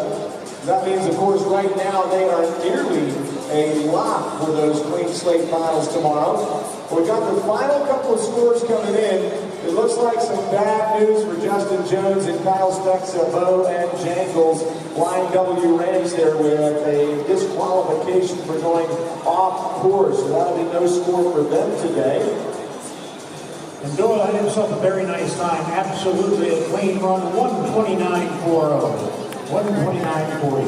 All right, let me tell you, unofficially now, as I tabulate those times and rank them in order, we've got a 1:17.47 from Tristan Newsome, Daisy and Ricky. That is leading the way up to now. Currently holding second place, one of the times from yesterday. Sam Kearns with Chief and Champ, and that was 1:21.09. In third place was another of today's entries. Brian High with Emma and JP currently holding third. Holding the fourth position right now is the 1:27.09 time from Henry and Finnegan and Michaela Henry. That happened yesterday. Right after that in the ranking, we have a 1:29.40 that came in from Doyle Paul and Buster and Bonnie. So that one ranks fifth. And currently holding sixth in the overall standings, Jeff Sparks with Gibb and Carl. Now that's based on yesterday and today's times. Those are the top six right now. And we will have the rankings from today's Section B Draft and Mule Feed Team race coming up. Ladies and gentlemen, here they come back in. Can you give them a nice collective round of applause while we are standing by to offer up those awards?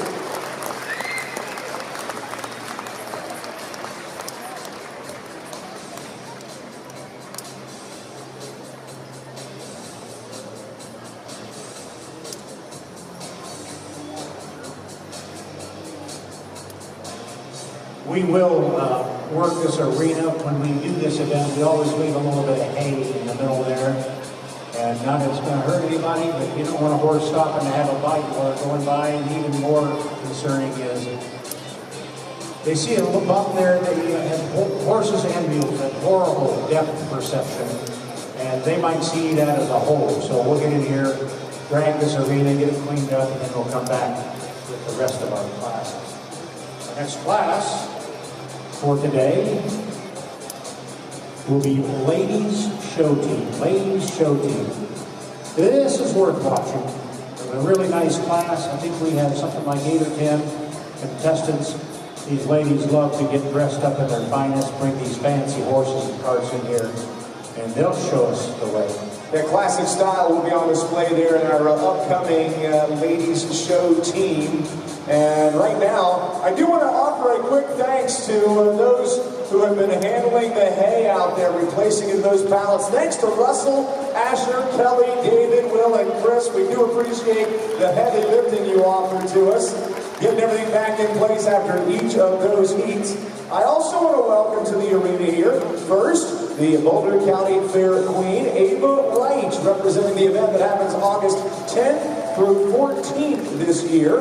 Ava barrel races and showed sheep for the past 8 years in 4-H. Also, Mary Ripettick, she is the Colorado Draft Horse Queen, has been over the past 3 years, and she rides and trains draft horses and ponies to ride and drive. And they are here, of course, to present our awards tonight. I already told you, Tristan Musa has the overall best time of the 2 days so far, and that was 1:17:47. He'll come on down here along with his swamper and some boy, Daisy and Ricky. Look at today's win. And as I mentioned, once we're done with all 3 groups, A, B, and C is coming up later on here today, the top 6 times will qualify for the clean slate final. It's going to happen here tomorrow. Tristan, nearly a lock, as I mentioned, having earned that 1:17:47 effort and winning the day, but also being the overall front runner so far. Finishing up with a second prize for today. How about it for number 150, also a Northside competitor there, Brian Hyde, with the Logan High entry, Emma and JP, 1:25:97. 1:25:97 was the time there. Second on the day. They were actually third in the overall ranking so far. If you weren't with us yesterday, we did start off the evening with a draft and mule feed team race during our 7 p.m. performance. And so we're also ranking those times in with these to find out who gets the overall top 6 spots for the final. Our next contestant for 3rd place will be from the south side. It was the last pair to show there, number 837. Paul, why don't you do the honors there? Yeah, that's Buster Bonnie. I thought Doyle just smoked that. He did a great job. Jason Clark was swamping for him. Nice job, Doyle. We were rooting for you. So he had a 1:29:40 time there, 3rd place today. They'll come on down. And of course, those are the draft mules that are in that 3rd place ranking. Troy Belgian crossed. Is he in 5 right now overall? He's, good. Chris Atterbury, Lawson High, with a time of 1:37:38. Once again, that'll be for 4th place here today. Finishing up in 5th place with a 1:53:53 time. We had from the north side, Cash and Cole and J.C. McDonald. J.C. driving, John Landwehr was the swamper there for that 5th prize on the day. Looks like our 4th place finishers are picking up their award. And again, 4th place was Dolly and Don.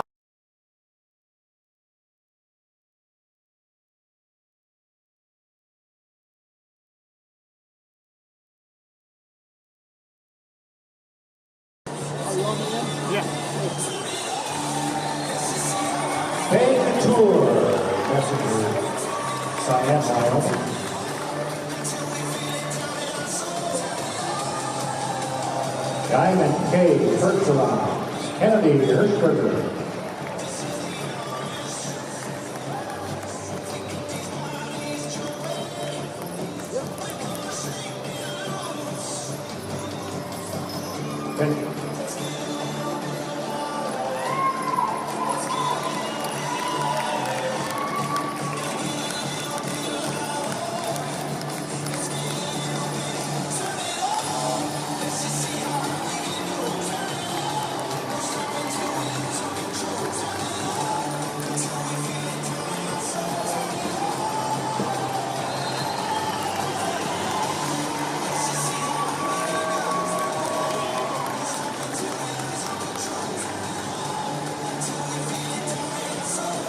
Kelly Woodbury, Blue Ribbon Farm.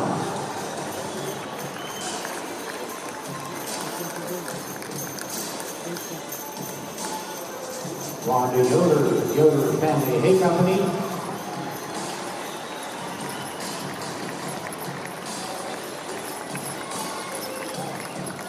Jackson Ford.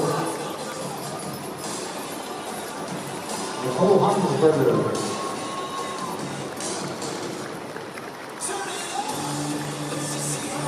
Ladies team, I love it.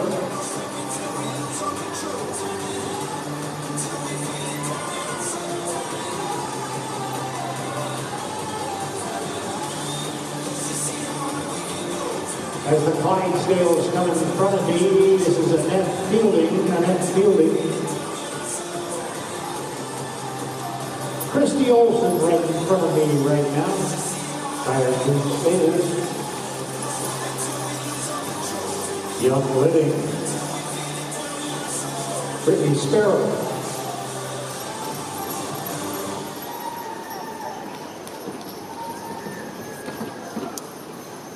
Boy, they've done a beautiful job of spacing themselves. They're just keeping this rocking and rolling. We're going to reverse. Sorry.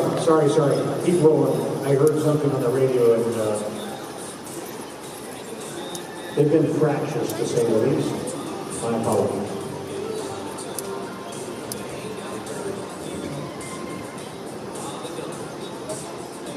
Reverse on the messenger hitch.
Walk please, walk your horses all long.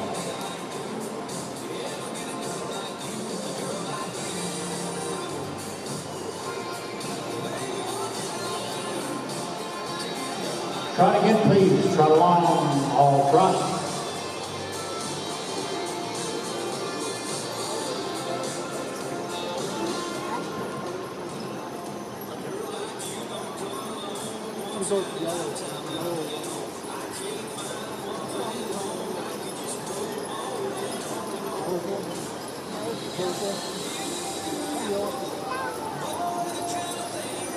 Our judge is looking for animation and style, just like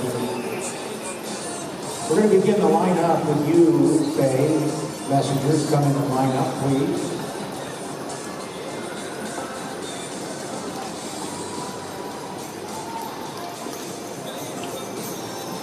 This is no different than any other of the show classes. The judge is looking for style, animation, let's even say elevation. These horses have to work together. They have to be right in step with each other. That's important. And the horses need to look like they want to be in there. That's really important as well. Soundness.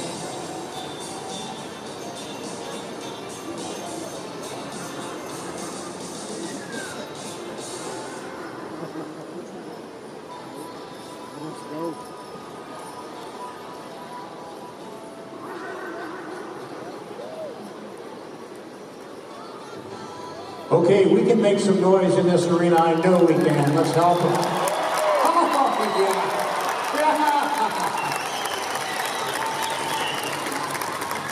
Oh, yes.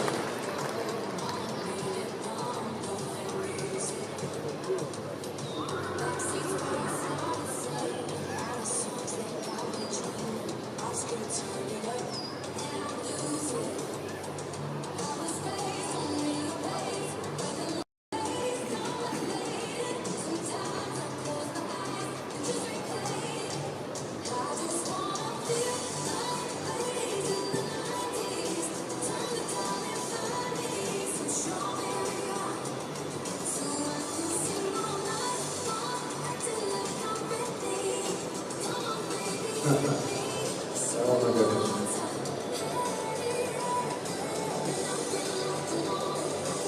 So this is the ladies' team, and I think for far too long, and we've come a long ways in the last decade and a half, but for far too long, this draft horse show, and I think many horse shows, were just dominated by males. And you know, they might have a ladies' cart class, and you'd find the slowest one you could find in the barn so she could handle it, and all that kind of thing was far too prevalent for far too long. But I'm telling you, within the last decade or two, these women drive the same horses everybody else drives, and they drive them with the same power and authority, and they can get her done.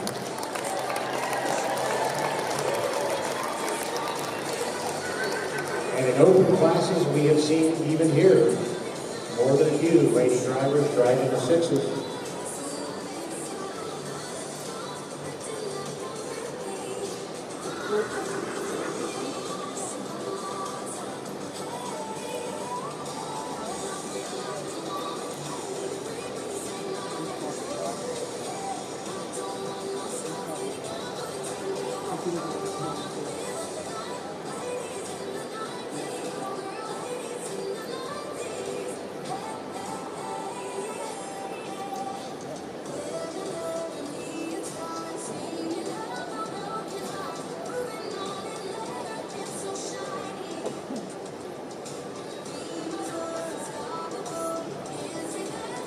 Well, let's take quick note of these hitch wagons. Again, these are now called hitch wagons, and we talked about the cart going back to older days. These hitch wagons go back to freight wagons, and in many cities, pretty close to this. I mean, fancy, bright, shiny brass or chrome or silver and painted up, because particularly the beer and the meat companies would advertise their advertisements, their horses and their wagons. But this fifth wheel here, underneath where the driver's seat is, if you took the pole out there, you literally could spin those wheels around and around and around. That's so this wagon can turn very, very sharply, and I'll try to talk about it the best I can. If you're in an alley, the alley is not very wide, but you needed to go to the dock. You would pull your wagon as close to the dock as you could, and then you would put your horses 90 degrees and then some to that dock, and that tail of that wagon would just swing around and nearly meet the dock, and you had plenty of room for your 6-horse hitch to cross the alley, back them up, you know, a few inches or a few feet, get them on the dock. And then you would have to swing your horses, either G or haw, right or left, and get them out of the alley. So that was the reason for this, for the fifth wheel here.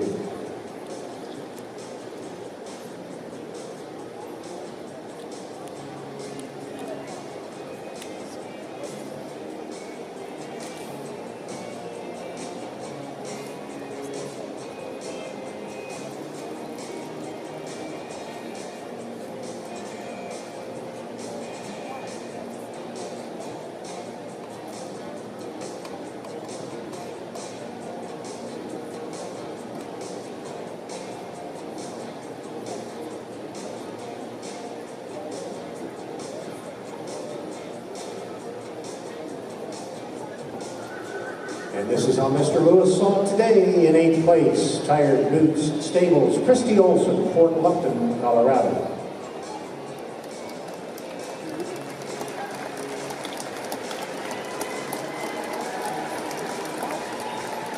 In seventh place, entry number 126, Diamond K. Bergerons. Robert Croft, Buffalo, Missouri. Johnny Barron.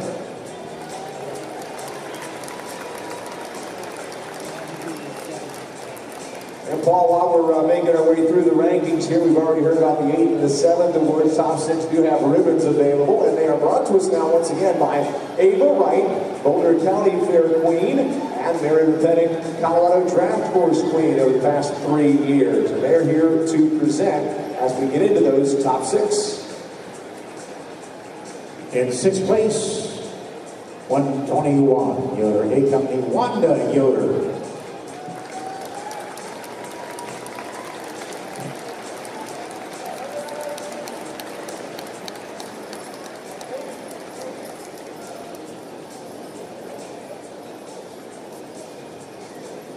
Check your... In fifth place, entry number 137, High Point Clydesdale's Annette Fielding.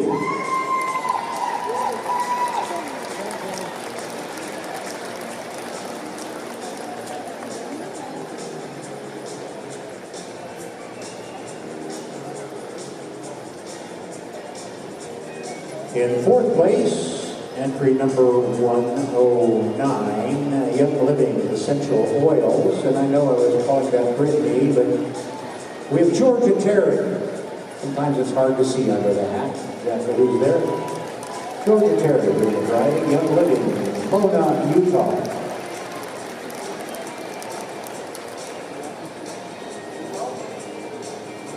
In third place, entry number 118, Mark Messenger Memorial Hitch, Fade Couture.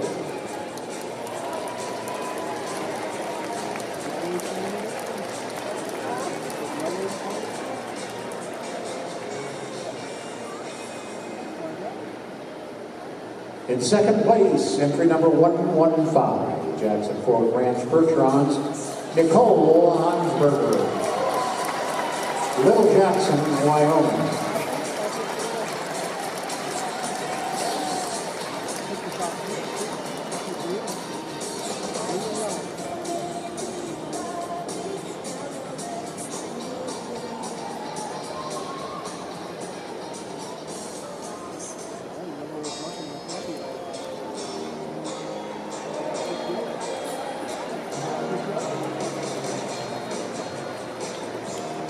This will bring us to our class winner, Blue Ribbon Days, Dean Woodbury, Farmington, Missouri.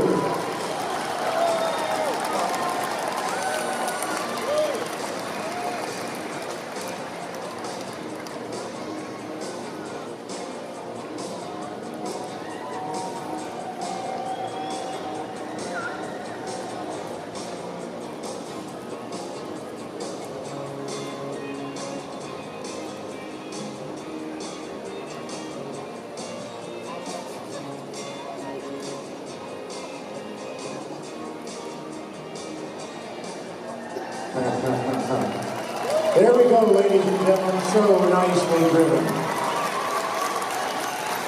The Woodbury family, Kelly with Beckman, the Madisons, what a draft horse family. And Kelly, I had Dean Woodbury on my card. I was so looking forward to seeing him dressed. The day's not over, Paul. We'll see what we can do. Bring him right to us, Kelly. You want out?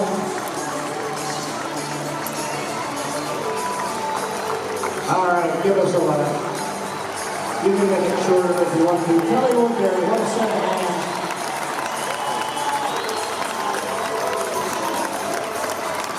Let her know you appreciate it. She has him step for step and stride for stride. And I know many of you have heard me say this more than once, but when his team gets straight across from you, I mean straight across, look in there and for about a quarter of a second, you'll see one set of legs. That means there's, and I saw it on the far end, you'll see one set. That means they are perfectly fine. Ladies and gentlemen, again, Blue Ribbon Farm, Kelly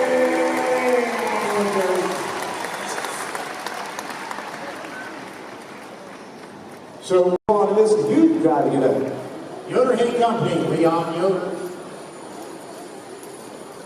A&C Belgium's Vanessa Huffman. This is used car lot, 15 to 18 years old.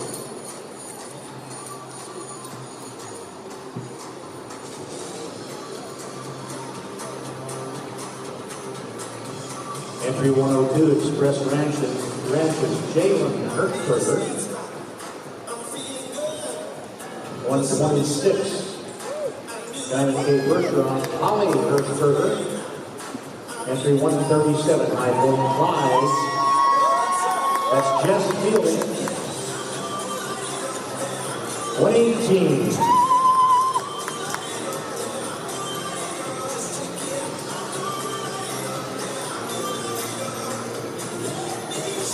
118 is a messenger hit.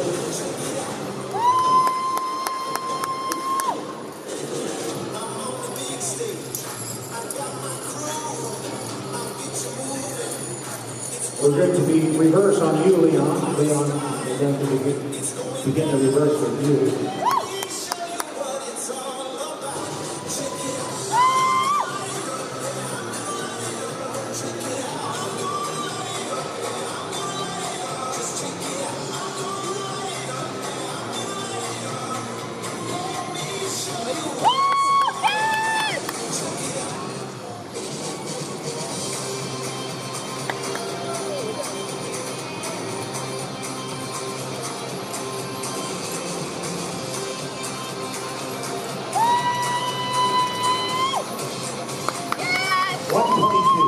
A&C Belgium, Vanessa Huffman.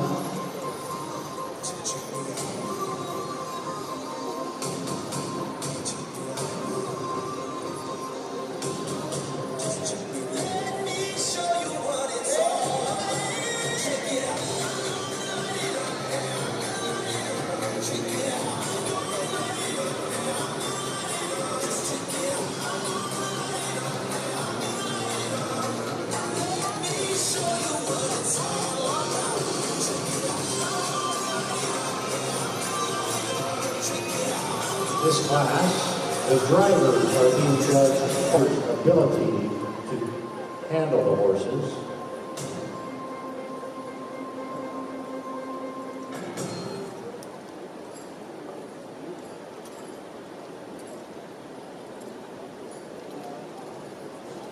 Trot again, please. Trot again, all trot.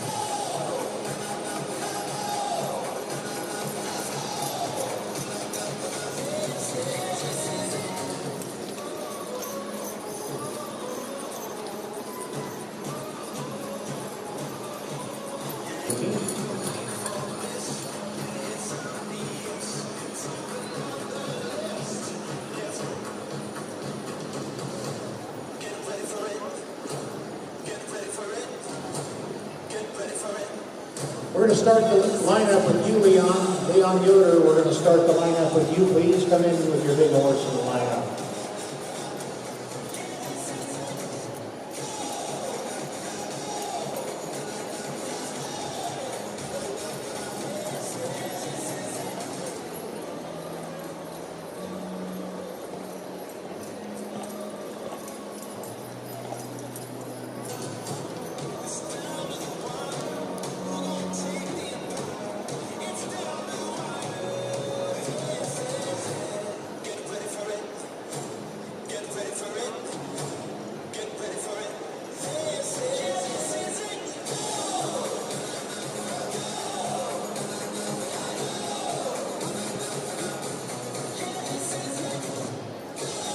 What a job, kids. What a job. What a... I love...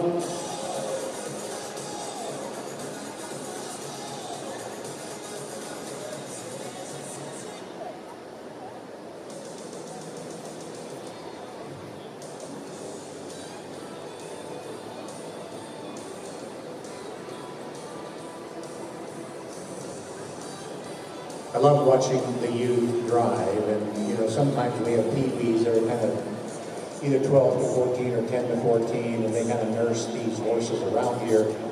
This is a 15 to 18. These kids are getting to the point where they're getting on the edge of reaching the upper level with these upper level horses.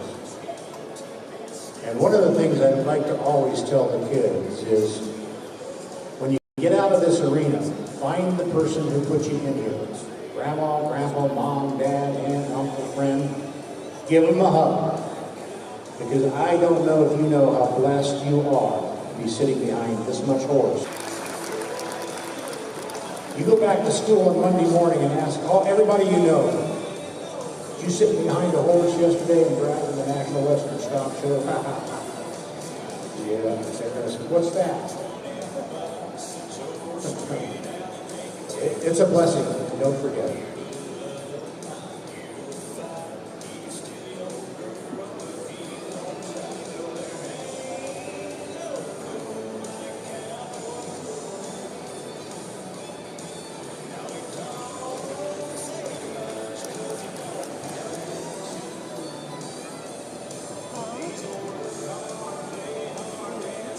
And Mr. Lewis is taking some time with these contestants to help coach them a little bit. And that's the other thing I'd like to remind everyone of. You're getting coached by a pure professional, and I know mom and dad say and all of that sometimes, you know, they're never right. But listen to them, and remember for just a few minutes while you're in the arena where you placed, once you get outside, forget it. You got to be here.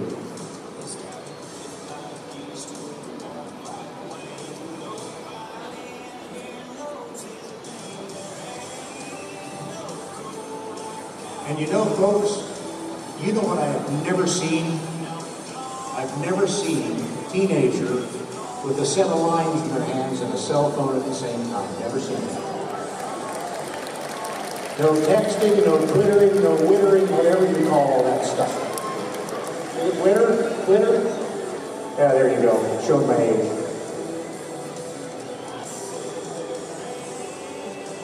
Stop it. I don't want to know all of them.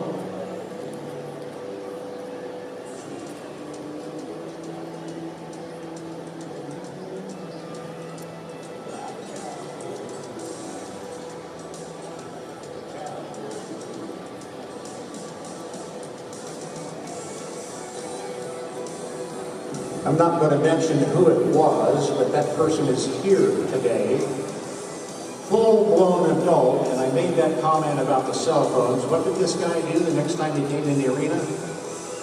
He had a darn cell phone in his hands. You offered the challenge, Paul.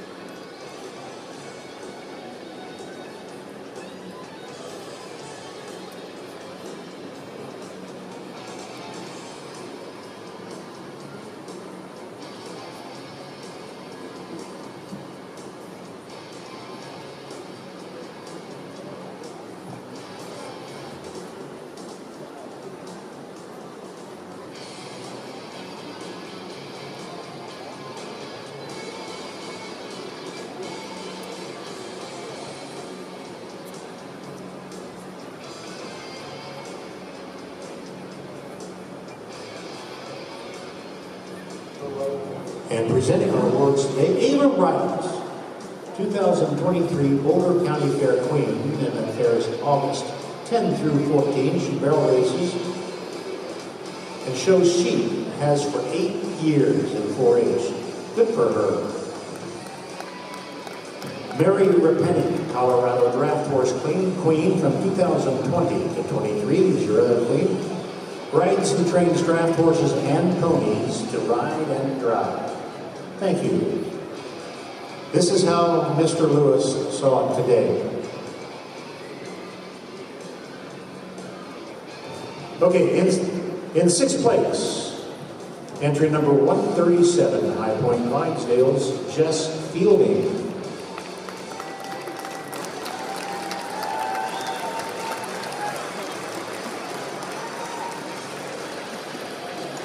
In 5th place, Diamond K Percherons, Holly Hirschberger, Robert Croft, Buffalo, Missouri.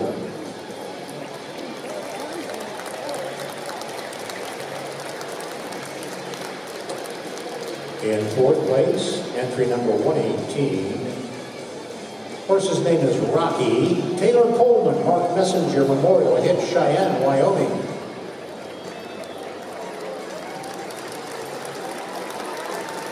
Third place, Yoder Hay Company, Yoder Family Hay Company. Leon Yoder is driving.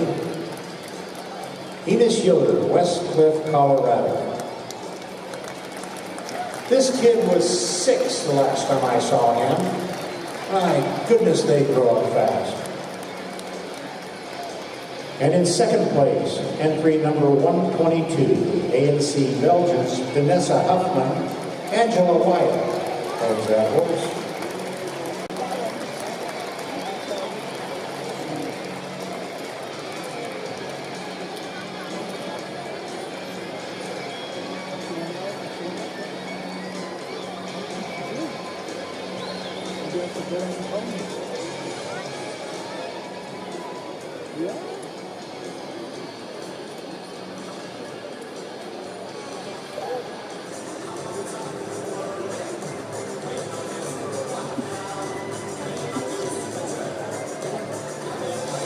That'll bring us to the winner of this class, Express Ranches, Bob Funk, Yukon, Oklahoma. Jalen Hirschberger there on the seat.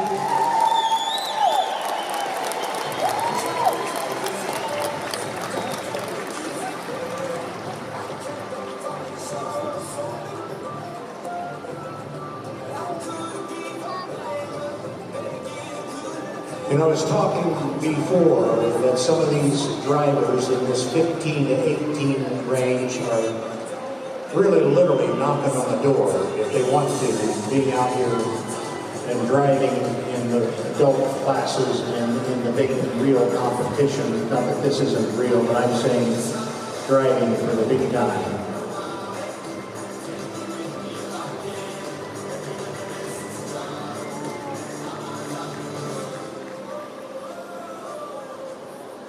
I have always been a fan of posture, and it shows up probably more in the kart class than it does any other, but posture when you're driving is absolutely, makes everything look better.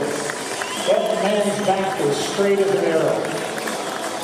He's looking forward. His hands are exactly where they need to be. Elbows just slightly bent so he can get some more if he needs it.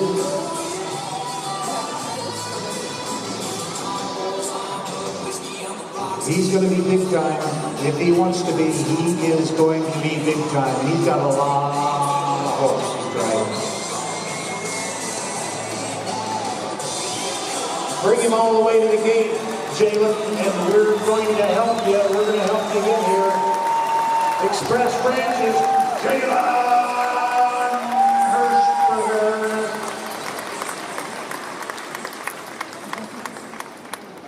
Hero at night, Craig Thorson, and that's a little cut under, people hauler. 4 passenger. This will be Doyle. Doyle Crawl, Western Monty, another people hauler. I think we call it a 6 passenger. Got a chuck wagon coming in, number 161. Edge and Tundra, Steve Bites. Little spring wagon, 163. Entry number 163. Low and January, Justin Jones from Portland. Another little cut under, people hauler, 6 passenger. This will be a hearse. I like looking at them, don't care to be in one of them anytime soon. 150 is him, Emma and J.P. Bryan.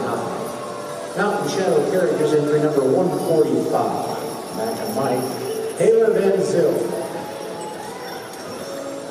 At a trot, please, at a trot. Entry number 138. 138. Daisy and Ricky. Tristan Musa. I call that a two-box grain wagon, farm wagon, with what I would call a scoop floors on the back. That back will flop down, your grain hopefully falls out there on it. And you walk them, please, walk please. You scoop your grain off of that. Pretty cool wagon. Get some nice stuff in here.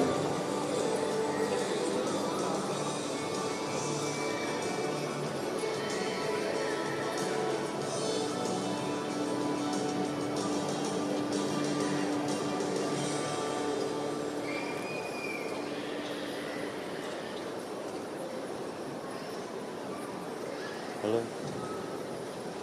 Okay. Trot again, please. Trot on. All trot. Oh, okay. All right, I'll meet you back where we were. We're going to reverse. Hi, I'm Joy Daly of Shepherd's Lane of Oregon, and I'm president of the Valley Black-Nosed Sheep Society. Hi, I am Emily Ani from Hidden Valley Ranch, and we're located in Utah. I am the vice president of the Valley Black-Nosed Sheep Society, and we are here today to tell you a little bit about the society. We are a collaboration of 80+ farms now. Yes. And we're working together to bring the world's cutest sheep to America. So please join us on our adventure and become a part of the Valley Black-Nosed Sheep community.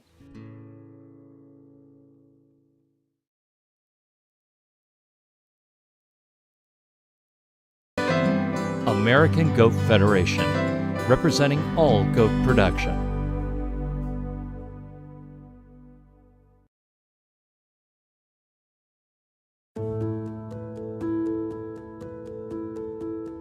This week is our much anticipated launch for the RE Synergy Foundation, and we chose the National Western Stock Show in Denver, Colorado as our inaugural event. Denver has been a central meeting point for many peoples, cultures, and animals in its history, and has turned into a place that its founders never imagined. We hope that the gathering at the site of Denver's stockyards, at the railhead that helped to build a country, is a reminder of the awesome power of people coming together. We hope that when you see all the different breeds of livestock this weekend, you will imagine the history and the cultures that they represent. We've partnered with the media production company Backyard Green Films, and we've helped to sponsor their live stream. So anyone around the world can be a part of this event by following along on the broadcast. And for this event, we've also partnered with a small group of organizations who are doing their part to represent the richness of life on this earth for all of us. We hope you follow us and them on social media and tell others about their work. That helps more than you might know. That's synergy, after all. A high tide lifts all boats, so all are elevated. We're the RE Synergy Foundation. We hope you join us in making 1 + 1 so much more than just a simple sum.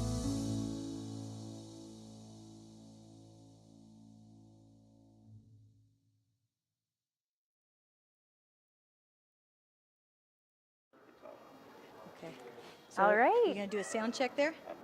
All Hello, right. hello. Okay, Can you hi. hear me? Hi. Thank you for being a volunteer. My pleasure. Introduce yourself if you would. Yeah, my name's Corinne, and I'm an AmeriCorps member serving here as an education associate at CSU Spur. Okay, so the first thing I'm going to ask is AmeriCorps member. What does that mean? Right, so AmeriCorps is an organization that connects people to careers in nonprofits. So I'm part of the Environmental Educators Corps. So they find people in environmental education and they connect them to careers in nonprofits. So that's how I got here to CSU Spur. How fantastic is that? Well, there's a big community component to this because this whole section, if I understand it, is funded by the state, and it's Colorado State University in conjunction with the state of Colorado doing more to educate the public and connect people with their food and fiber and all different kinds of things in agriculture, water and earth and life. What's really the most important part about this campus is that people have the opportunity to connect to professionals in STEAM careers. So all 3 buildings have partners where you can actually talk to the scientists behind the walls. And so just so the people that don't understand, what does STEAM mean? STEAM, science, technology, art and agriculture, engineering, and mathematics. All the great sciencey stuff that we love so much. Right. Fantastic. Okay, now you are in this particular building, which is one am. of 3 in the complex. Right. And I believe this, if this is Vita, this opened in, I'm looking at my notes, January of 2022, is that right? Yeah, so this building specifically has been open for a year now. Terra over there, all about food and agriculture, that one opened in June, and Hydro opened just a few weeks ago. Fantastic. This Yeah. is just an amazing thing on a brand new complex. So this is very much kind of state of the art, is it not? It sure is. Yeah. Fantastic. So this is Vita, and it's all about animal and human health. There's a few different things highlighted in this building. One of them is Esperanza here. This is part of our interactive art, and she actually teaches people how to interact with cats effectively. So if you walk in front of her, she'll give you a meow or a purr. If you walk behind her, she'll give you a hiss or a growl, because cats don't really like being approached from the back. Now, this is a heavy ag state, and Mhm. Colorado is heavy ag, but it's also veterinary sciences. So I could assume that a cat could be both a barn cat, a useful sure thing on a can. farm or a ranch, but it could also be a pet, because you have careers in veterinary sciences of all kind, correct? Yes. Okay, fantastic. So now I notice this is just an example of the types of things that you have. You have a barcode underneath it, kind of giving people information, I take it? Yeah. Yeah, so if I wasn't here to explain to someone what Esperanza does, they can read right here. And of course, they'll hear her the second they walk in front of that sensor.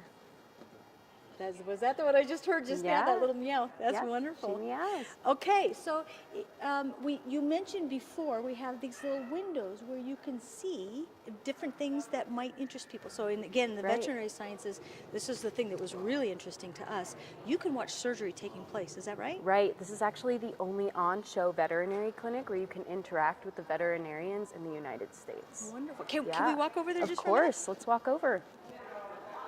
So this is Denver Dumb Friends League Animal Shelter. They're donor-subsidized on-show veterinary clinic.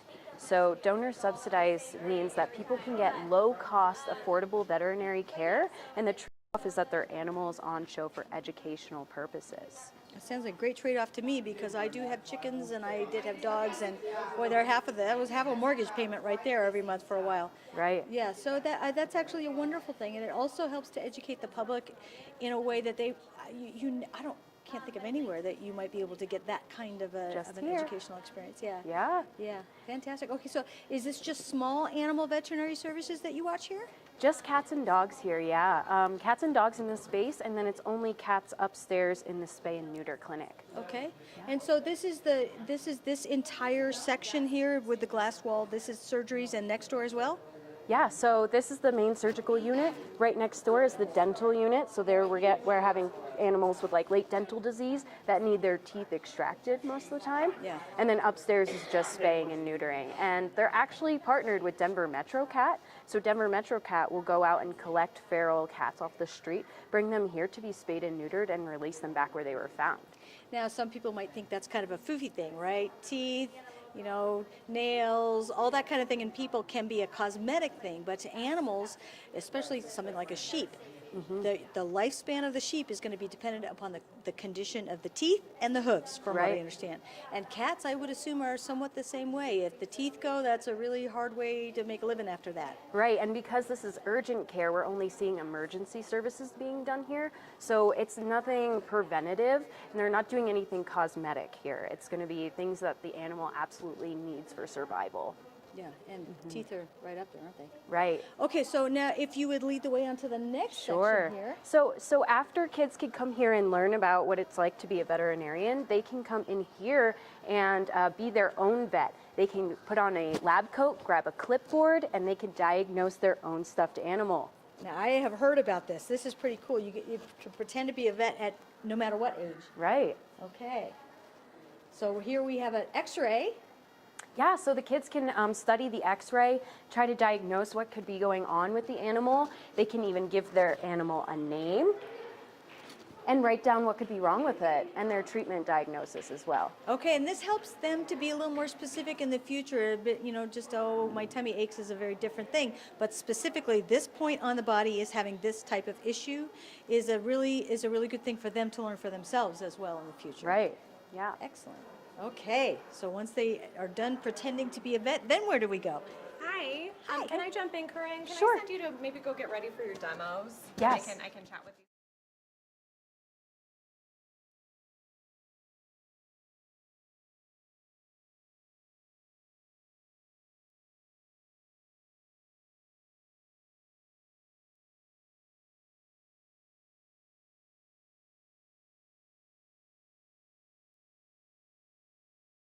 What do you want to do? Okay, so I'm Okay. going to put So this now stuff we down quick. sort of stopped midstream with her. Yeah. But I'm so glad, Mo, that you are willing to talk to us for a minute. Would you introduce yourself? Yes, so I am Mo Walsh. I am an education coordinator here for Spurs. So like Corinne, I work with the education team to hopefully bring, we're focused on public engagement, but also really focused on school groups and programming and getting students here to hopefully see some of these careers in action and maybe be inspired to take them on themselves. Yeah, and you're funded by the state of Colorado, I understand. So the initial funding for this site did come from, yes, from I believe a bond that was passed in 2015. So, and yes, we're employed through Colorado State University. So yes. Yeah, and that's a great thing to understand that the scientists of tomorrow kind of start with the school children of today. Of course. Great investment in infrastructure. It absolutely is, and I think the other thing that we really want to make sure people know about this space is that it is free and open to the public. So yes, we're funded by the state, and the state has a big part in it, and we're here for the state. We're here for the community. A lot of the services that we offer here are intended for folks who are in these neighborhoods. I know Corinne talked a little bit about the Dumb Friends League and the services that they offer, but they are intended for especially people in the neighborhoods that surround us. So we're really focused on doing as much as we can to give back to the people that are here too. Wonderful. Okay, I know you have a limited time, so if you we off can to the walk next over building, to that would be Tara. great.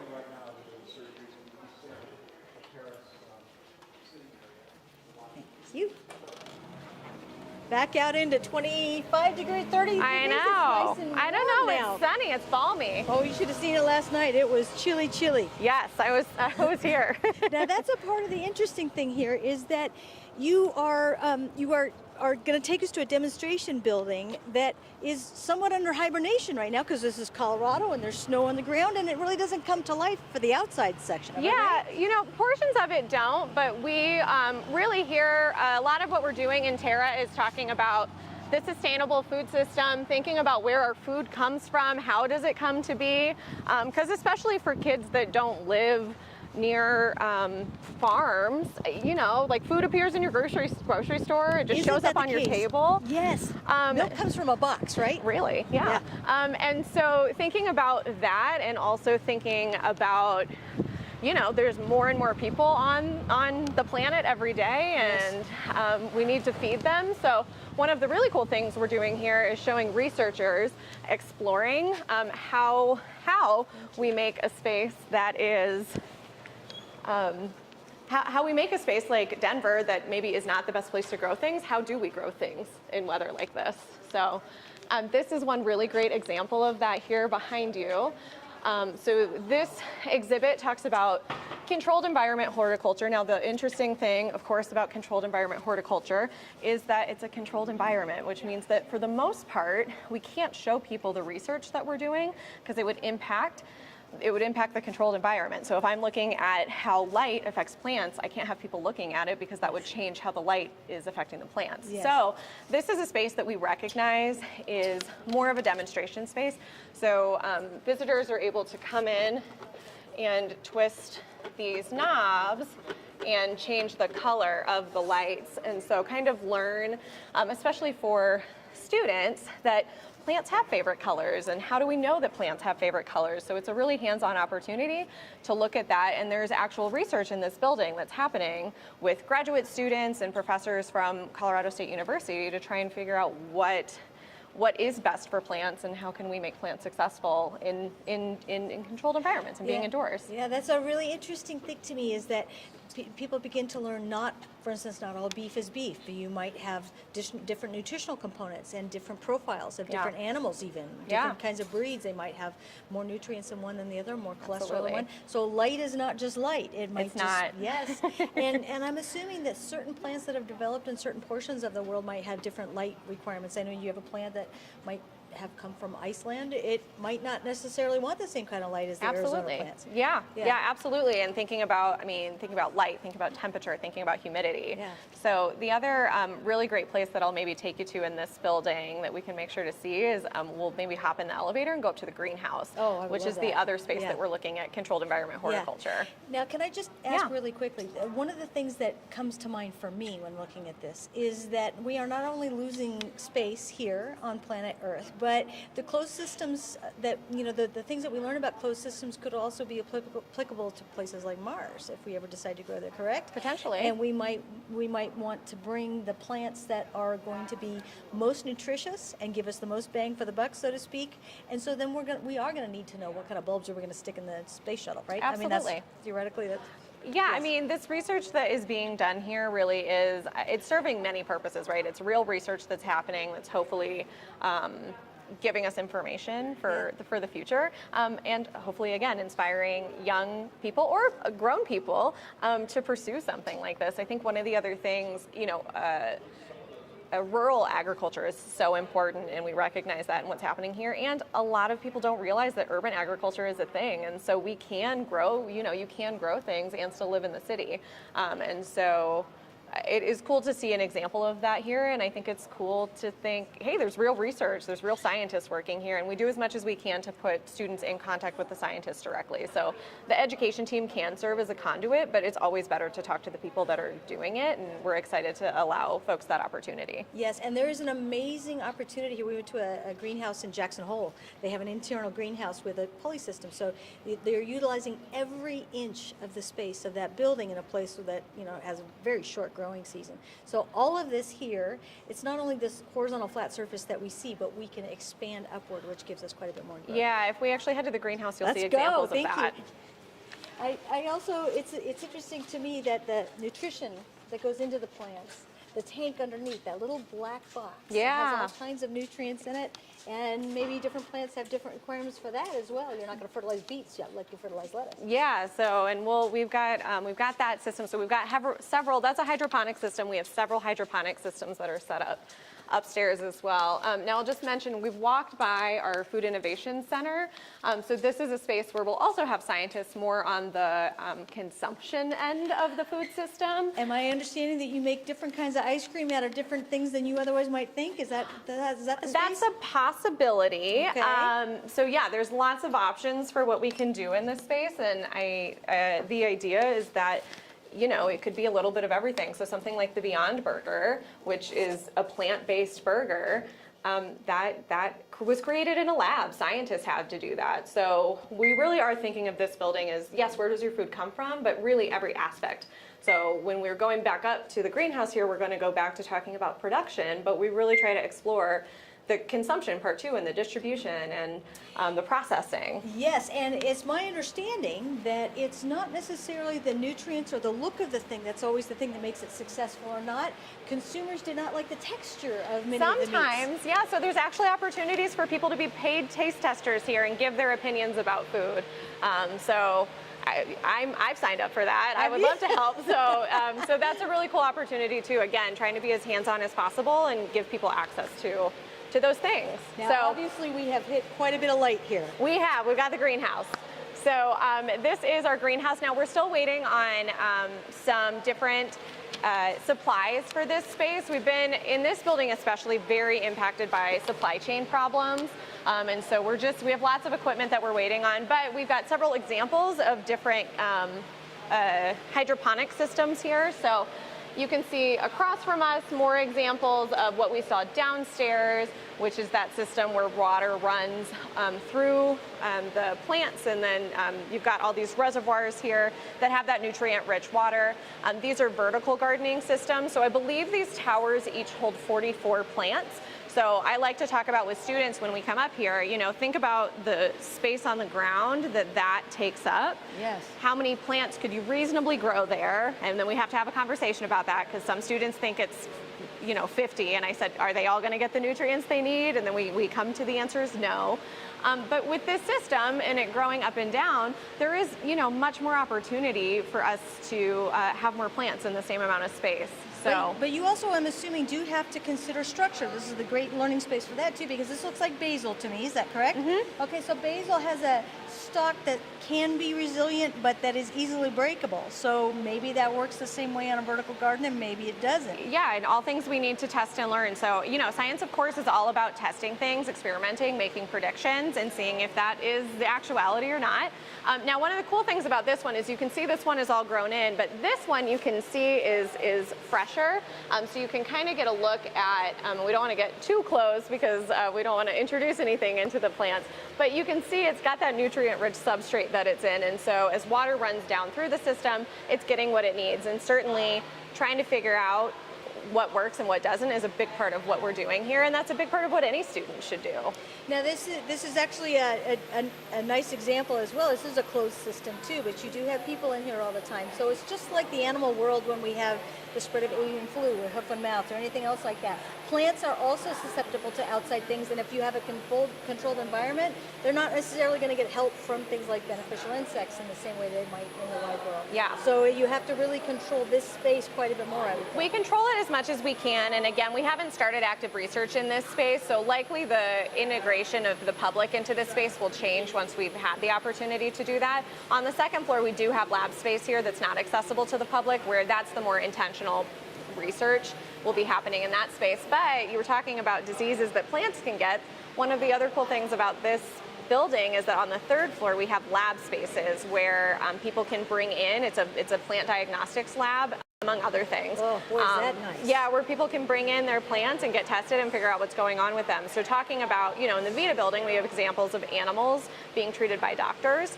In the Terra building, we also have examples of plants being treated by doctors, so we can figure out what's going on with them. That's fantastic. Okay, so we got vertical aeroponics here, and then the horizontal is again in this space, and then these are the starters, it looks like. Yeah, yep, couple more systems or starters over here. We used to have strawberries in this space. I think the strawberries have moved downstairs, so it's always kind of fun for me to figure out what's going on. But one of the other things I can quickly point out before I send you on your way is we can stop at our green roof space. Oh, I would love it. So the greenhouse is nice, right? And it's nice for the plants. We give these plants exactly what they want and need. They're spoiled little babies, and we take care of them. We have a very complicated system. If you look, the roof can open up, so if it gets too warm in here, we can open that up. We can mist in here when we need to control the humidity. So these plants, sweet little babies, and they get what they need. But outside here, we're doing some slightly different research. And this research, and sorry, this is a little icy, I'm noticing, so be careful. As is most of Denver right now. Yeah, right. So here we have our green roof garden. So this is an example of a space that maybe doesn't look as nice this time of year.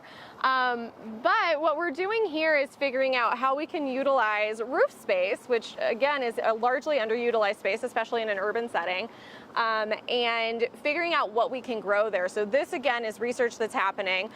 What you're seeing here might look like dead grasses, but really this is part of a sown meadow for us. So part of what we're trying to figure out is what types of, these are mostly native grasses and plants, what does grow in the winter, what is successful, what's not successful. In the summertime, we're doing the same for plants that are better suited to grow in the summer. So things like we had a salsa garden back there with a bunch of tomatoes and peppers and herbs and spices and things like that. We had medicinal plants that we were growing here. We had pollinators that we were growing here, a really lush garden. And again, the cool thing for students is that they could be looking at the garden here, and then I could turn and point that way and say, look, that's the city of Denver. We're in the city of Denver. We couldn't be closer to the city as we're trying to gather this research. So the data that we're gathering here is going to be really helpful and impactful to figuring out how green roof gardening might be possible in that space over there.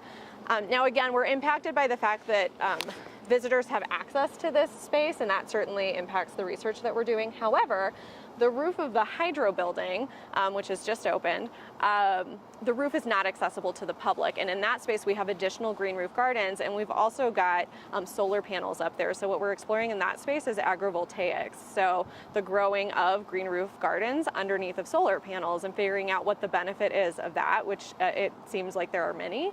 And can talk about that with students, can point out the green roof here, can point out the solar panels that are on the roof of the VITA building and say, hey, we're combining those things. And again, we've got scientists over there doing this work. They live in Denver, and it's a really cool opportunity to hopefully inspire those kids. I've definitely had students that have come through before, and you kind of just see the light bulb go on and say, I'm seeing this right here. It's really cool. And this is stuff that people think about, you know, on a small scale. I have a garden at home, or they think about, you know, when I see big gardens, it's out in the country. I don't want to live in the country, or I do want to live in the country.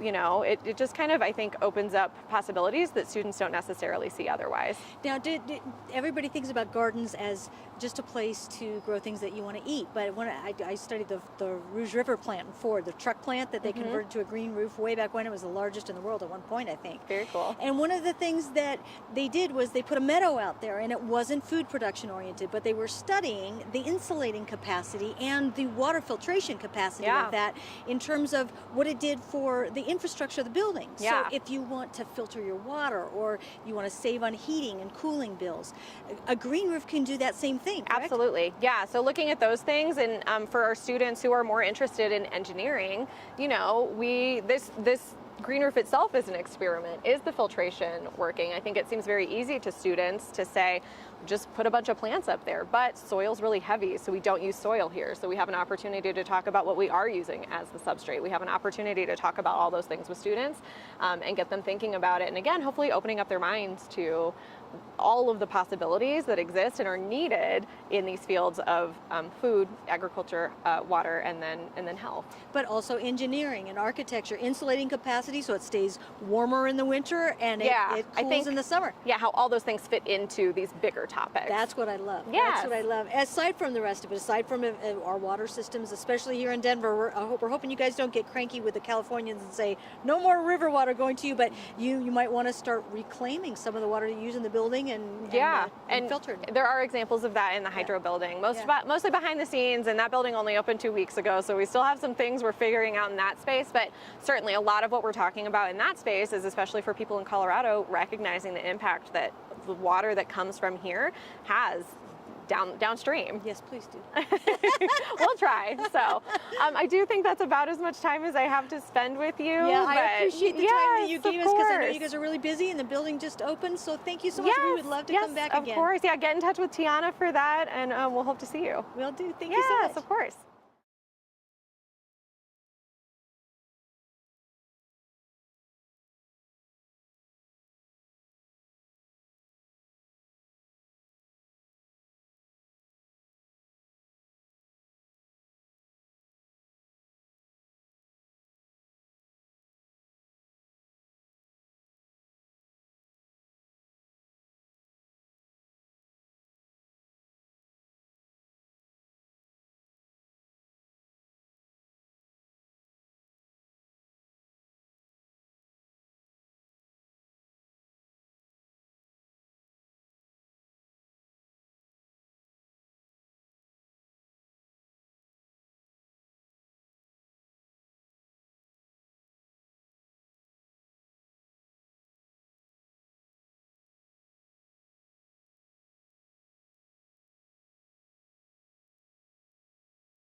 Good morning, everybody. My name is Corinne, and I'm part of the educational staff here at CSU Spur.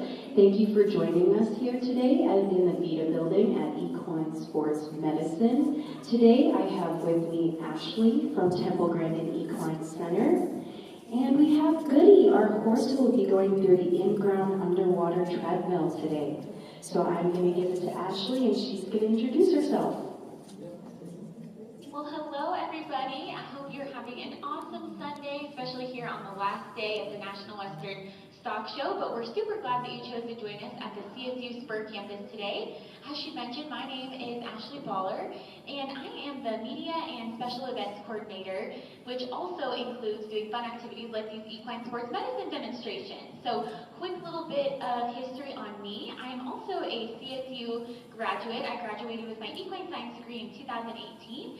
After that, I worked for the world's largest equine breed registry, the American Quarter Horse Association, and their international department prior to becoming the 2022 Miss Rodeo Colorado. So now I get to spend my days helping to educate the public on all things equine assisted services and equine sports medicine. So with me, we have two awesome friends. Number one is Miss Jessie. She's one of our equine managers here at the facility, as well as Goody. So he is our four-legged pal, and he is a 20-year-old American quarter horse. So, and he's also an 11-time AQHA world champion. So we're happy to have his celebrity presence with us, and today we get to give back to him. So he's not rehabilitating from anything, he doesn't have any injuries, he is just donating his time to show you all how he exercises here today, and he's one of our therapy horses at the Temple Granite Equine Center. So this is kind of our way to give back to him so that he can continue to help humans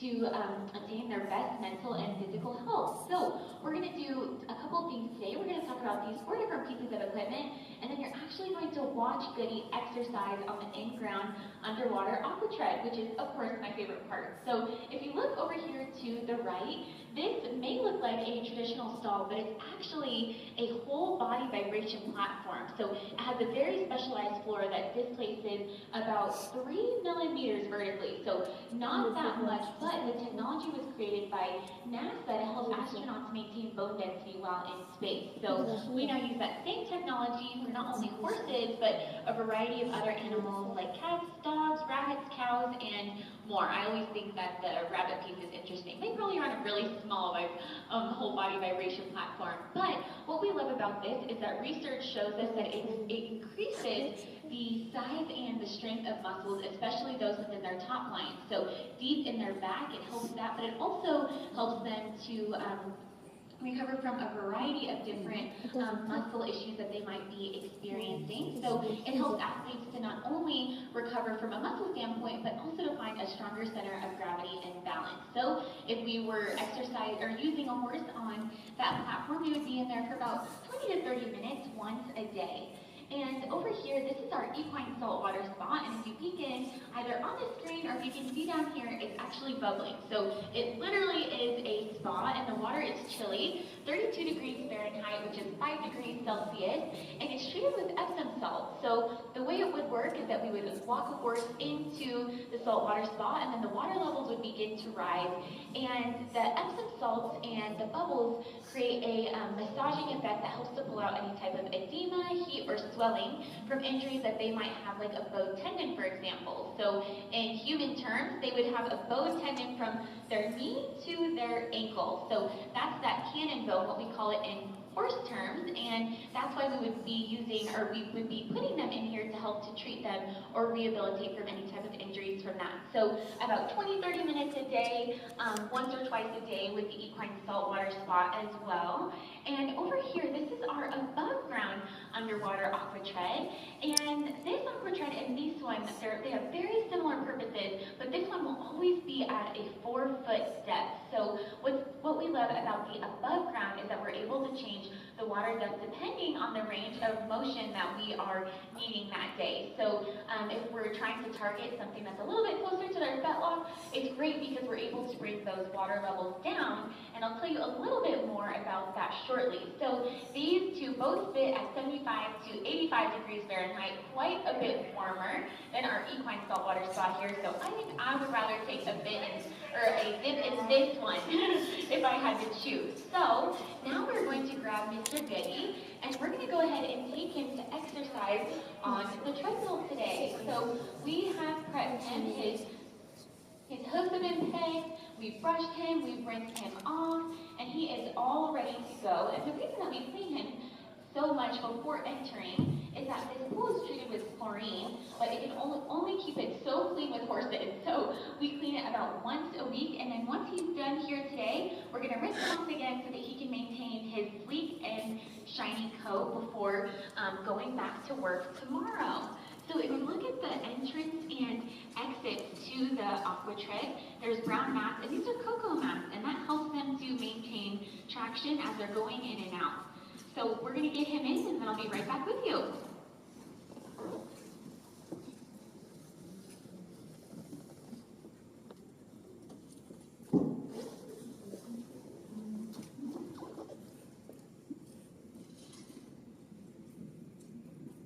So while Ashley is getting Goody situated in the in-ground underwater treadmill, you guys can think of some questions you might have for her, and I can relay those questions.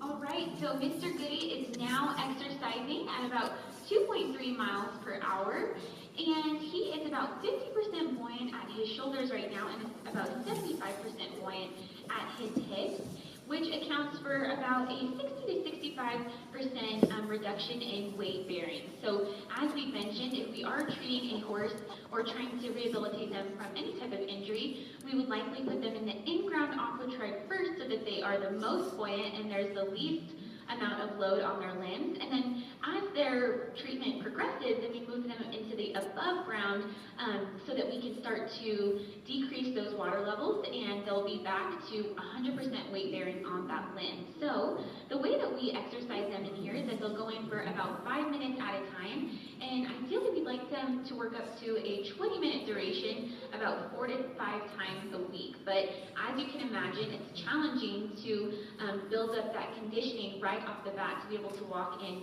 water this deep. So as you can think about, if you're at the beach, it's a little bit easier to run in ankle deep water as opposed to knee deep water. So that drag force and the resistance is what we choose to capitalize on in order to get them back into healthy working shape. And another thing is that this equipment is not only for horses that are being rehabilitated, but we can also use it for athletes who are just looking for just regular conditioning as well. So fantastic piece of equipment where not only we can give back to our therapy horses here, but in the next 6 months we'll be opening the facility for Dr. Melissa King up at CSU to bring her practice down there. So state-of-the-art equipment, and it's really awesome that our horses are able to experience it. And Goody and I would like to know if you had any questions for us today. And as you're asking questions, it's really cute. You can watch him. Sometimes he'll blow bubbles, play in the water, because he loves this experience. So what questions do you have for us? All right, so we already have 2 questions loaded up for you, Ashley. So the first question was, do these horses need special training in order to use the in-ground underwater treadmill? Do they have any nerves prior to going in?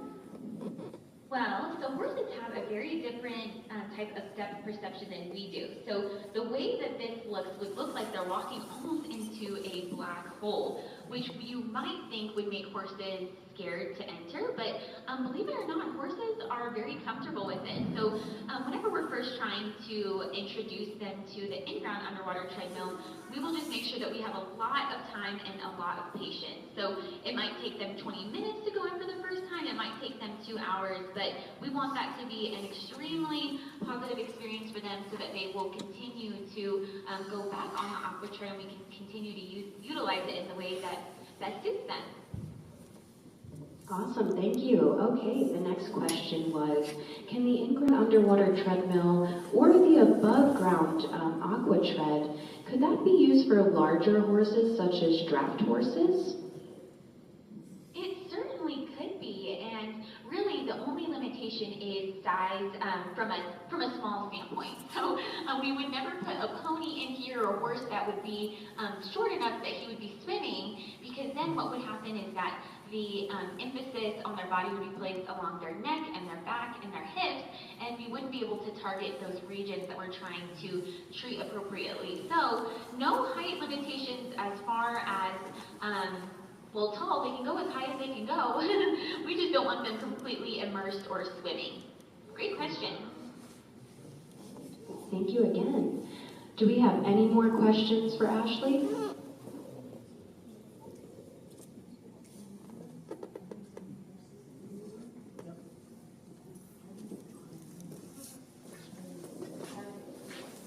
right.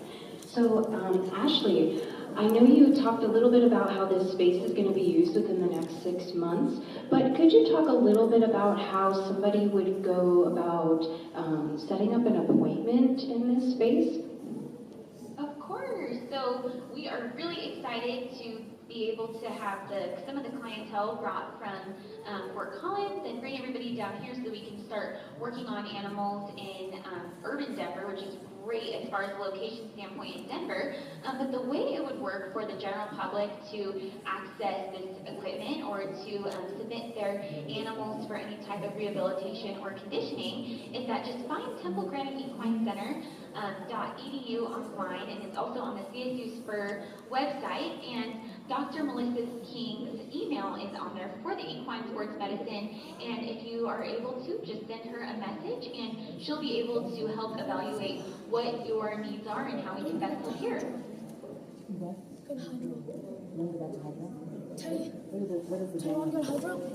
So we did have another request here. So you talked a little bit about how you were Miss Colorado Rodeo Queen. Could you speak to maybe different careers in agriculture as you did not take the most traditional route yourself?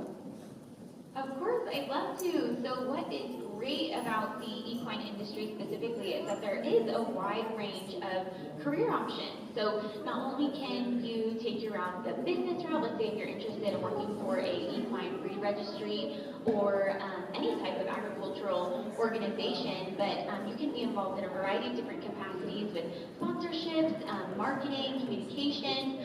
But on the more scientific realm or side of it, you can also become involved with nutrition, reproduction, and then of course equine sports medicine, like what you're seeing here today. So there are a wide range of opportunities within the agricultural and equine industries, and CSU is happy to facilitate that. So here at the Temple Grandin Equine Center, we're always welcome and inviting to more volunteers here, as well as different internship and research opportunities in the future. So if you're interested in volunteering, please reach out, fill out an application online, and we'd be happy to have you. Thank you so much, Ashley.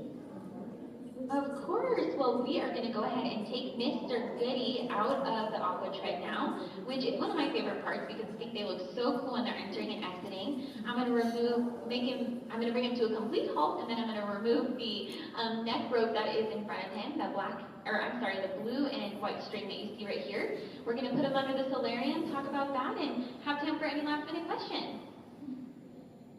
So I'm just going to let her bring the horse out. That's great. We'll ask Yeah. that question.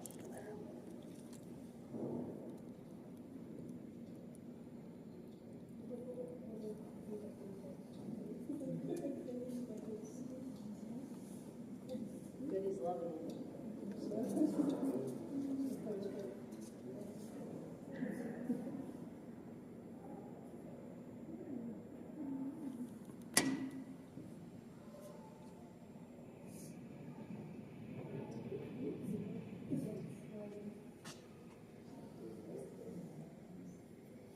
Goody said that he wanted to get a little bit more water on him today. So this is actually his 16th day demoing at the show.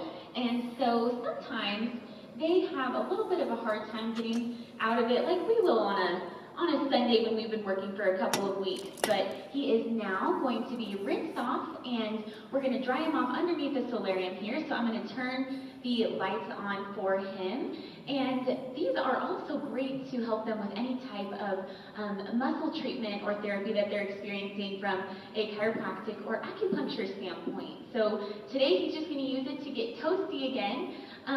But we would like to know, are there any other questions for us?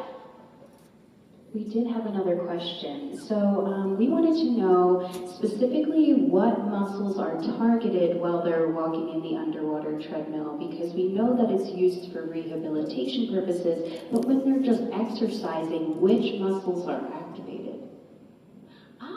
Great question. So they're really using their entire body, which is awesome, and that's why we like this piece of equipment, because of the fact that we're able to condition them in a way that gravity isn't impacting their skeletal structure or their joints. So as you can imagine, if you can really impact your muscles a little bit differently if you don't have the impact, like maybe if your back hurts or if your knees are hurting that day, but it works every single muscle on them because they are walking, they are exercising, and they are pushing through that water resistance. So like we mentioned, if we are trying to impact different ranges of motion, then we would put them in the above ground aqua tread so that we can higher or lower the water levels. And then that's how we can impact different joint regions as opposed to muscles. Awesome, thank you so much. For maybe the folks that just arrived, any questions for Ashley? Okay, so it looks like we don't have any more questions for today. Awesome. Well, thank you all so much for joining us. We're glad that you decided to come say hello on this awesome Sunday, and we hope that you enjoy the rest of your day at the CSU Spur campus. Thank you. Thank you so much, Ashley. Biddy says have a great day.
Thank you. Thank you, Ron Butler and Roxy. This dog placed 5th in the open cattle trial this week out of the yards.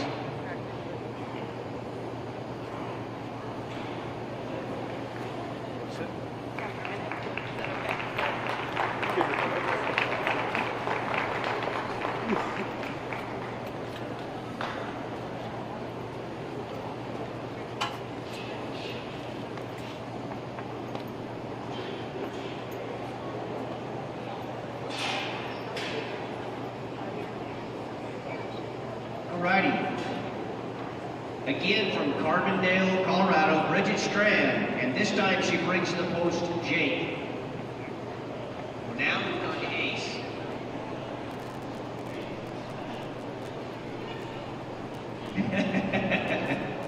Ace is his first name.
So again, for the second time today, to the post, we welcome Becky Combs from Ray, Colorado with Sadie.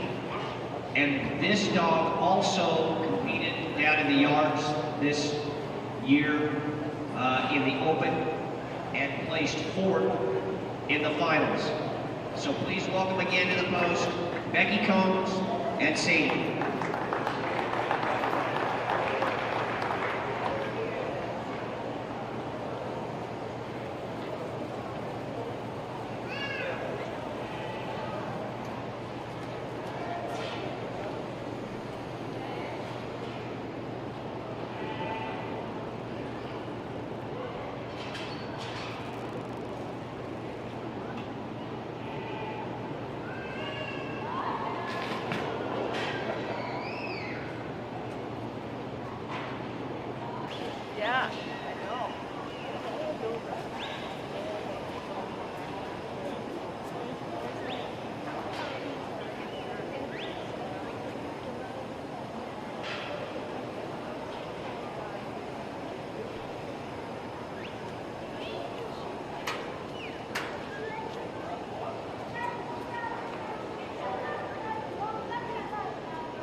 All righty. He didn't mean it on purpose. He didn't cross that way.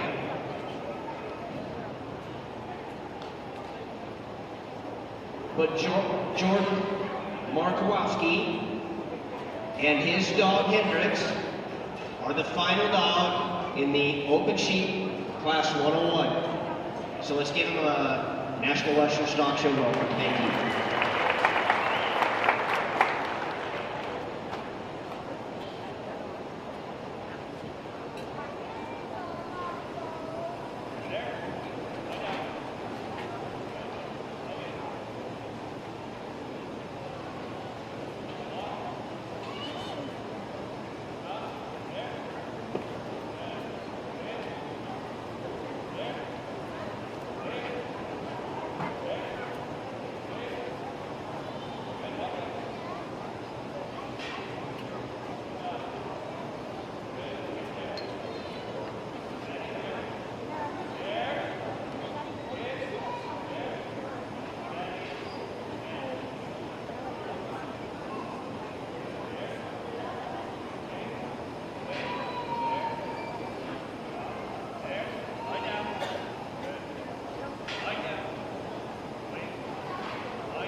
So we're going to get caught up really quickly on some scores here. Joni Tejan and Alster, 75. Captain Pruitt, Nell, 43. Michelle Castleton and Lori, 81. There we go, 80. Linda. Luis and Gil, 57. Captain Pruitt and Riva, 71. And then Joni and Tejan and Holly, 72. Alrighty. I'll have we're working on the time right now for the final score so we can announce the winners and the placings. And as soon as I have that, I'll pull everybody back in. Side note right now, we are still looking at 12:30 for the intermediate sheepdog class 102. And that will put a handlers meeting at 12:20. So Steve, stand by.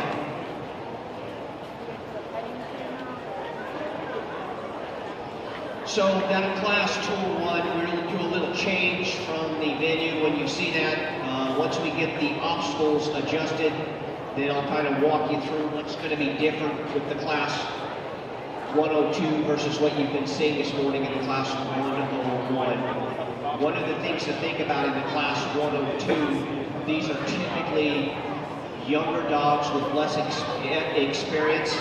Typically you will see a mixture of less qualified, different entry levels of dogs. You'll possibly see some nursery dogs in that class as well. So it's there'll be a bunch of young dogs and some dogs with less inexperience.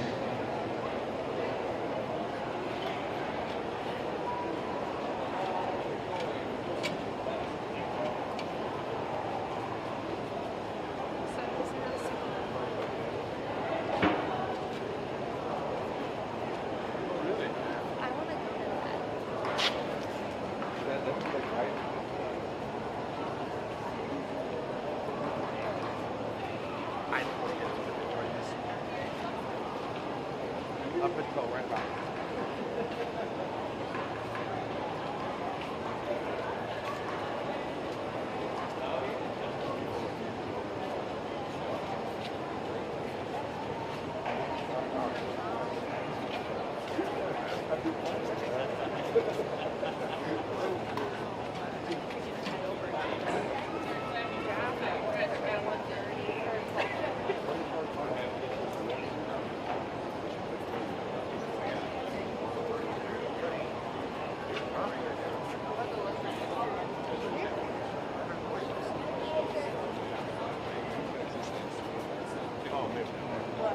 Like this.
Scores I have not announced. The last two that we had, Dana Penrod Glad had a score of 70. And then Jordan Markowski and Hendricks a 73. They're tallying the scores right now so we can introduce the top 10 dogs here shortly.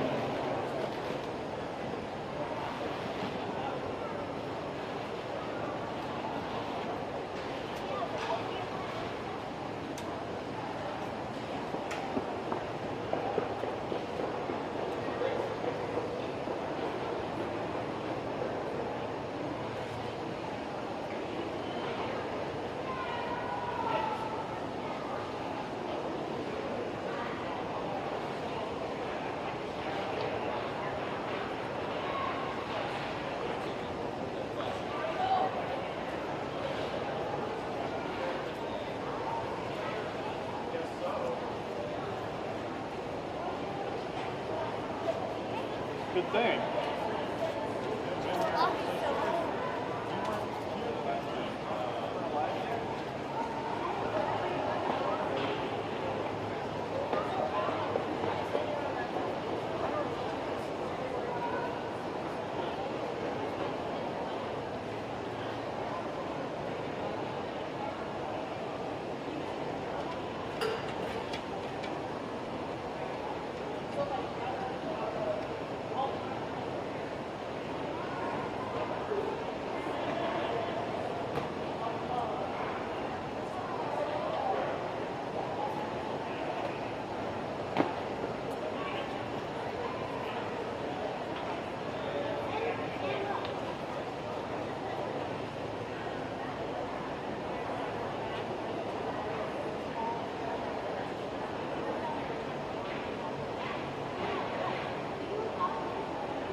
Alrighty, could I get Teresa Murray, Shane Christian, Bridget Strand, John Holman, Michelle Pestelin, Joni Tejan, Jordan Borkowski, Joni Tejan, John Holman, and Kathy Pruitt. I think Kathy would, if you'd like, it could be a photo opportunity, if you'd like. Oh, I see how this goes. You did all, he did all the work.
going back upstairs.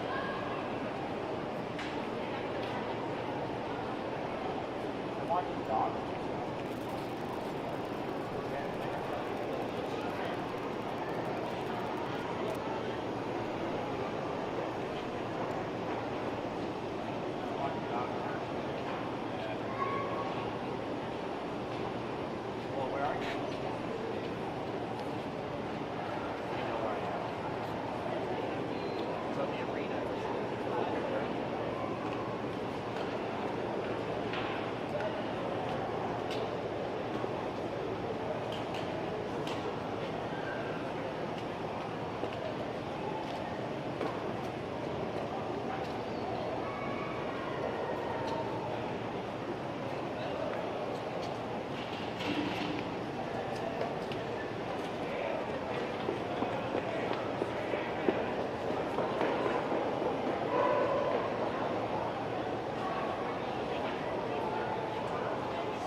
Alrighty, sorry for the delay here.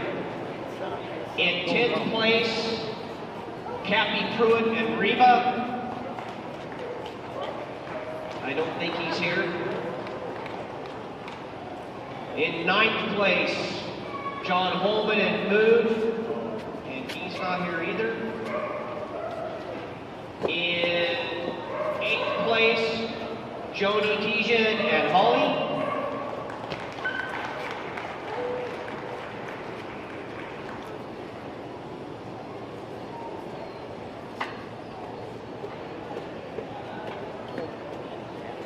In 7th place, Jordan, Mark Kowalski, and Hendricks.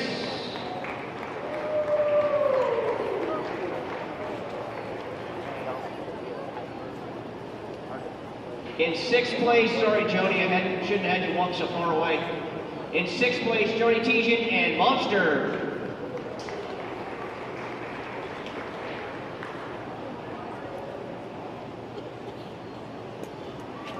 5th place, John Holman and Meg.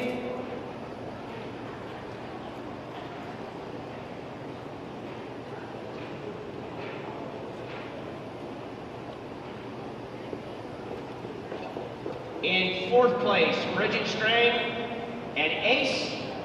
Yay.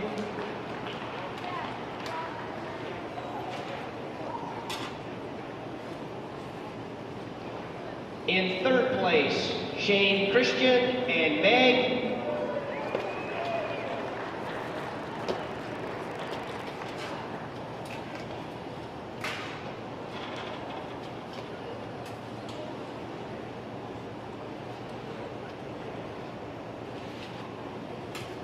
And your reserve champion for 2023 Open Sheep Stock Dog is Michelle Kesselin and Lori.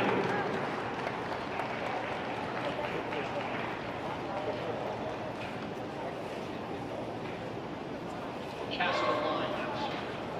All right. I'll try to work on that better next time. All right. And for our grand champion, the person who started it out today and set the bar,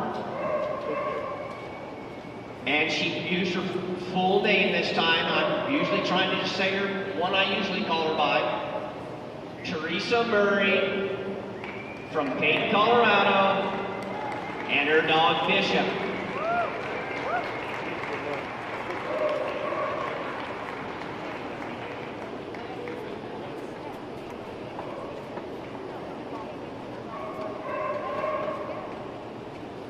Alrighty, folks, at 12:30, we'll be right back here in this arena with the intermediate stock show dogs.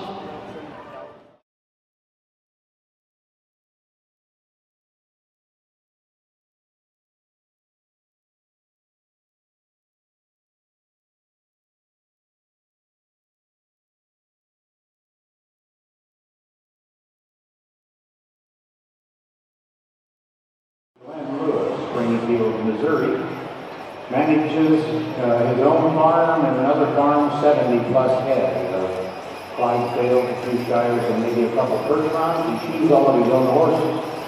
Been doing that for 20-some years. High Point Clydesdale first in. Brett Fielding's the owner, Freeman Yoder up there on the box. And you know, perhaps the most recognizable breed to an audience who may not always be involved in the draft world here. The Clydesdales are highly recognizable, of course. Maybe not the most plentiful breed, though, here in North America. No, in terms of numbers, Belgians outweigh all of them by a lot. And then the Percherons, which are coming in here. This is Young Living Essential Oils, Jim Sparrow on the box, but the Clydesdale is probably the best known. Probably has had the most promotion of any breed out in the streets and so forth. Seen it very much in commercials over decades now, of course. Yeah. Chestnut color, the feathered feet, the blazes on the face.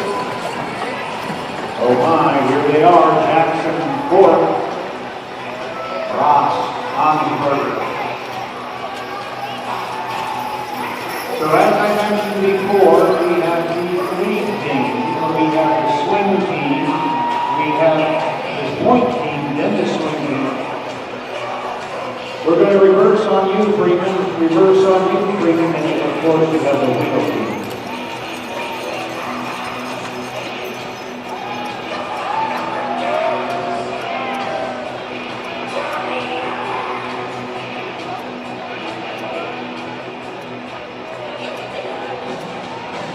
If you would please make sure you have a seat when we have horses in the arena, that would help us very much.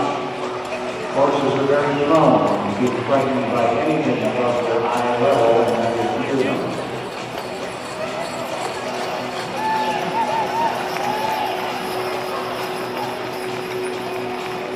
Poetry and those of us who work in the ball love this music. Like a choreographed dance. It adds the mastery of it is that 10, 20, 30, 40, 50, probably 60 feet from you is where those leaders are. And you need to get them started well before you get the wheelers started. And it kind of has to go like an accordion. And the straighter you can keep them on that reverse, the better. This is nice. They're dragging the heck out of it. Walk, please. Walk your horses. All walk.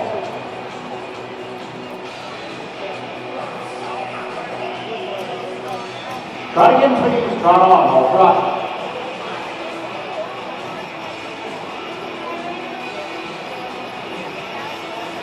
We don't walk them for very long because really most important is to see the transition. Come in and line up with you, Freeman. Come in and line up with Freeman Yoder.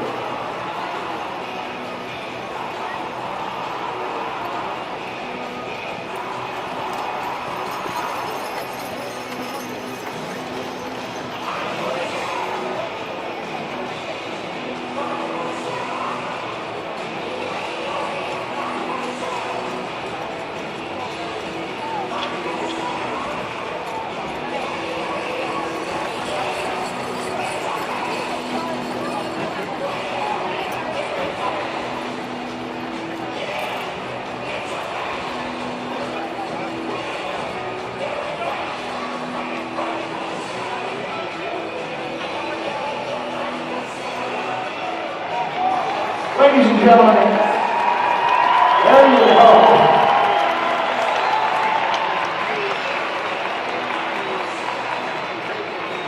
You see those flags there, the first runs there nodding in approval. Thank you for the applause, is what they're saying.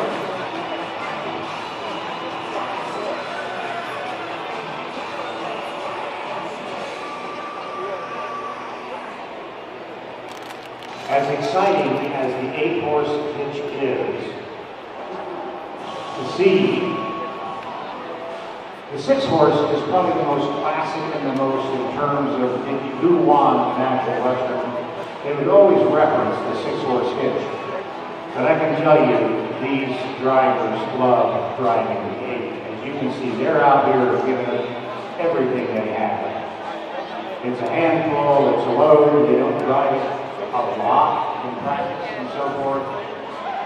So, you know, you've got your hands full, you gotta know what you're doing if you're gonna drive an 8. They love it. And not just footwear, Paul, but as you talk about 8 horses, just keep in mind that there's a set of lines for each and every horse that have the dexterity to move those lines somewhat independently to control them.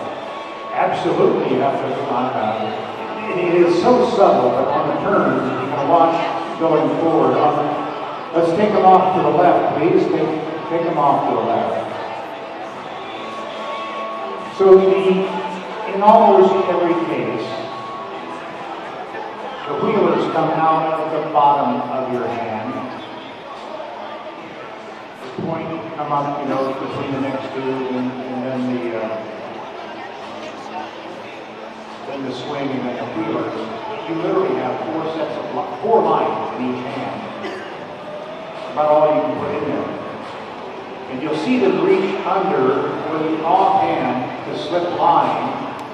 The slip line, they have to fetch up something when they want the leaders to turn it over.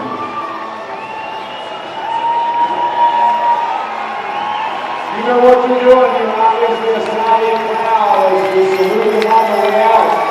We're going to see them again, but we're definitely thanking them and congratulating them on this original work.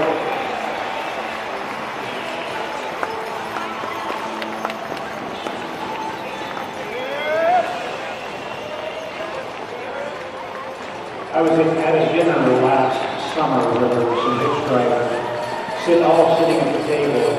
And there was one of those wonderful discussions about how they manage lines, and particularly in the 8-horse hitch. And they all sort of had the way that worked for them. And, well, this is what works for me. You know, I throw the lines over my hand so I kind of can feel them, you know, the ends of the lines, and then go back behind the box.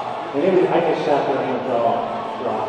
That's all I could do. You know, Paul, with all of that finesse, all of that technical ability and knowledge that goes into it, the most amazing thing with some of us is seeing how little of that we notice from our seats here. They're doing so many things that you cannot even see. So it's a subtlety that certainly plays into things here as you come in. It is subtle, and it's subtle with power. They say the hitch is there at the knee is driving perfectly. You've got 5 pounds in each hand. So if you get 5 times 4, that's 20 pounds in each hand and 40 pounds all together. Probably got your arms aching just a little bit.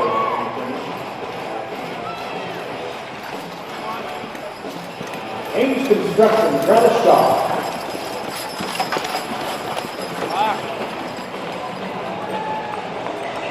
Clark Family Orchard, Wilbur Helms.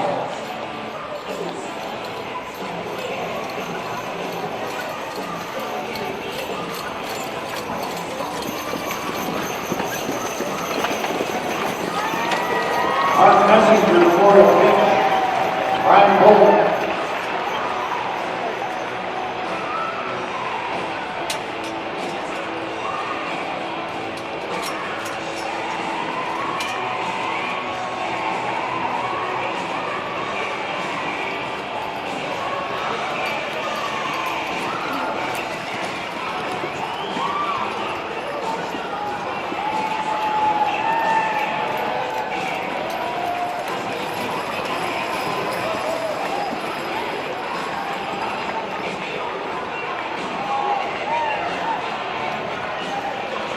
We're going to reverse on Ames, please.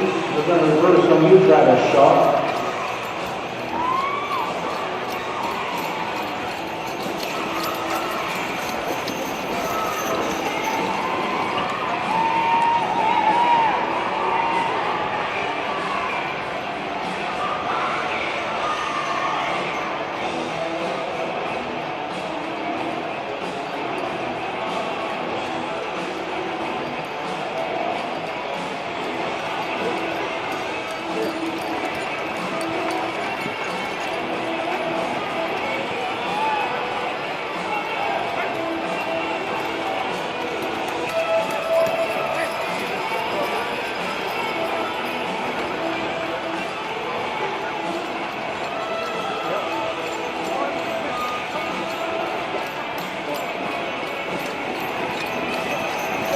Walk please, walk please.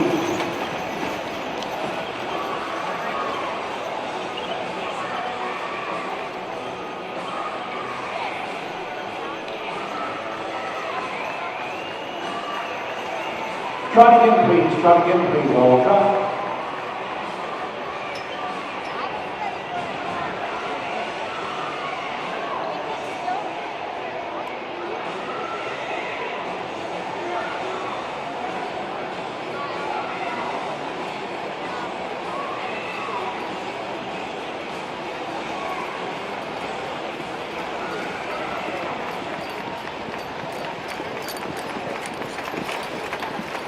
Ladies and gentlemen, we want you to hear the thunder. Just hear the thunder, nothing else.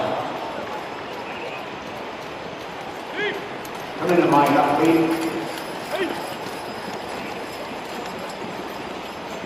Travis Shaw.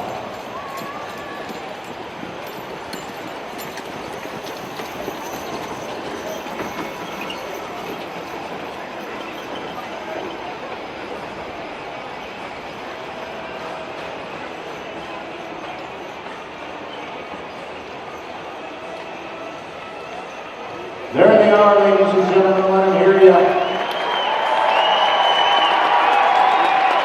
How's that feel? Hearing nothing but blues and the jingle jangle of the traces. I love that. If you don't have goosebumps right now, I don't know why not.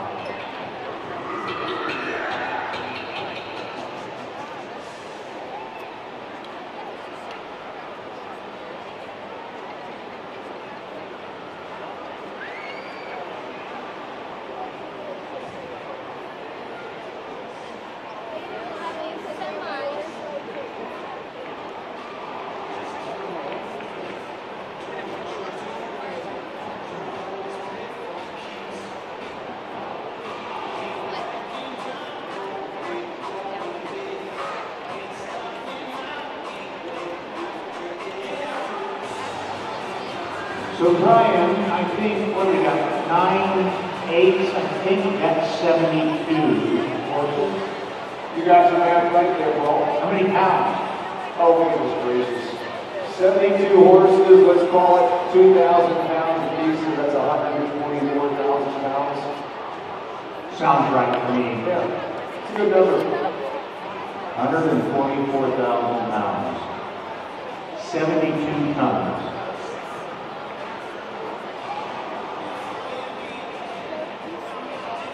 Off to the left, off to the left. I can't really tell how close that Ames hitch is to the wall, but they're going to need to make a relatively sharp turn. Watch them wrap around.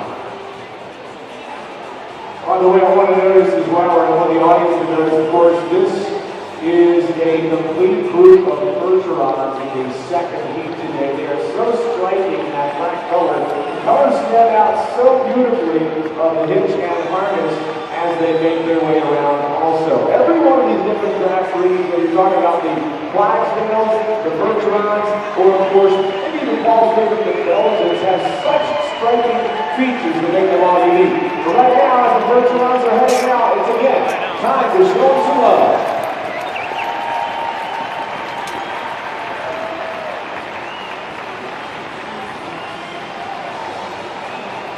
I always like to watch that, which is actually forgotten to have a monitor. That hitch, when they need to make that sharp turn, it sort of accentuates the fifth wheel gear that's underneath the wagon. That thing can swing around, and the wheels cut under the wagon, don't rub. Oh, that was pretty well.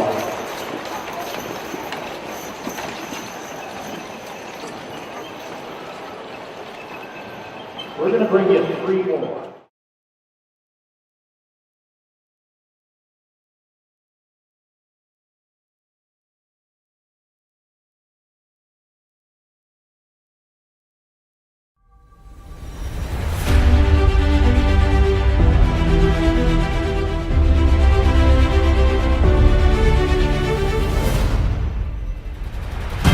American Goat Federation, representing all goat production.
Cattlemen's Texas Longhorn Conservancy, preserving history.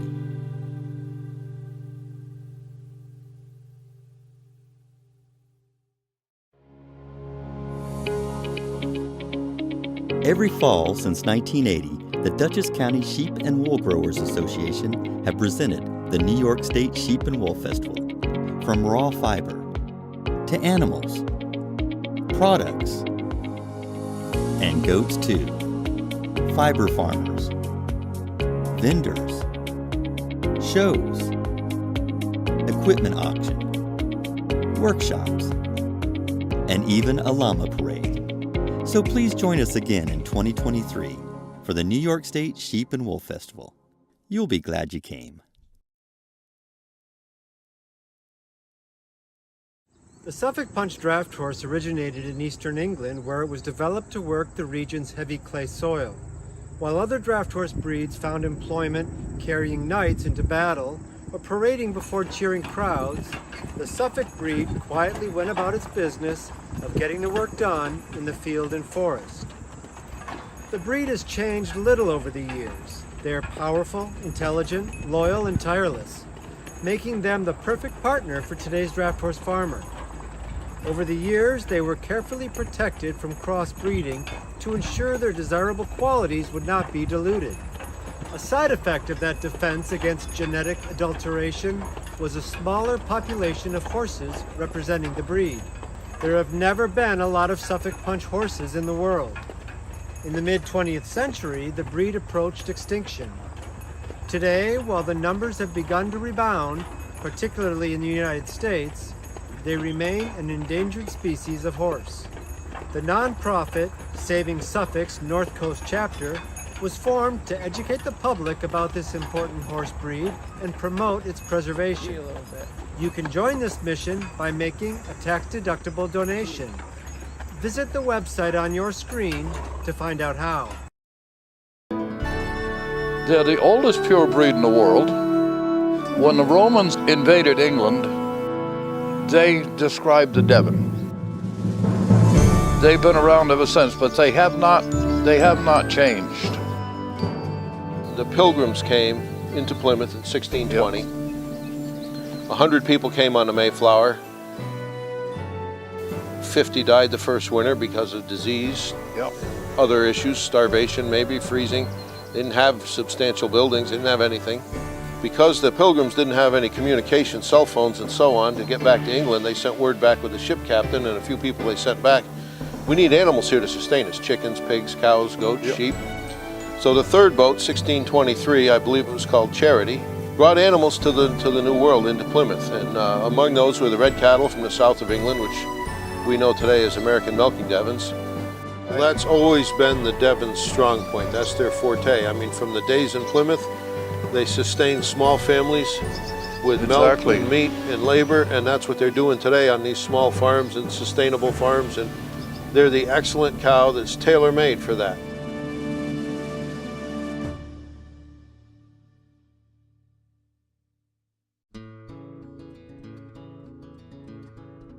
Hi, I'm Joy Daly of Shepherd's Lane of Oregon, and I'm president of the Valley Black-Nosed Sheep Society.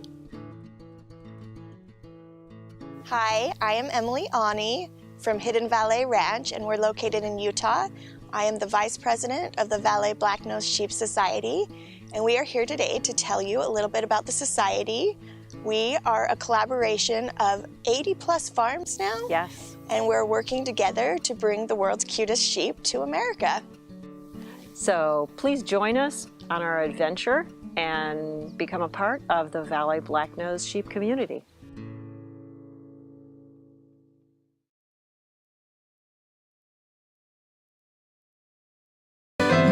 American Goat Federation, representing all goat production.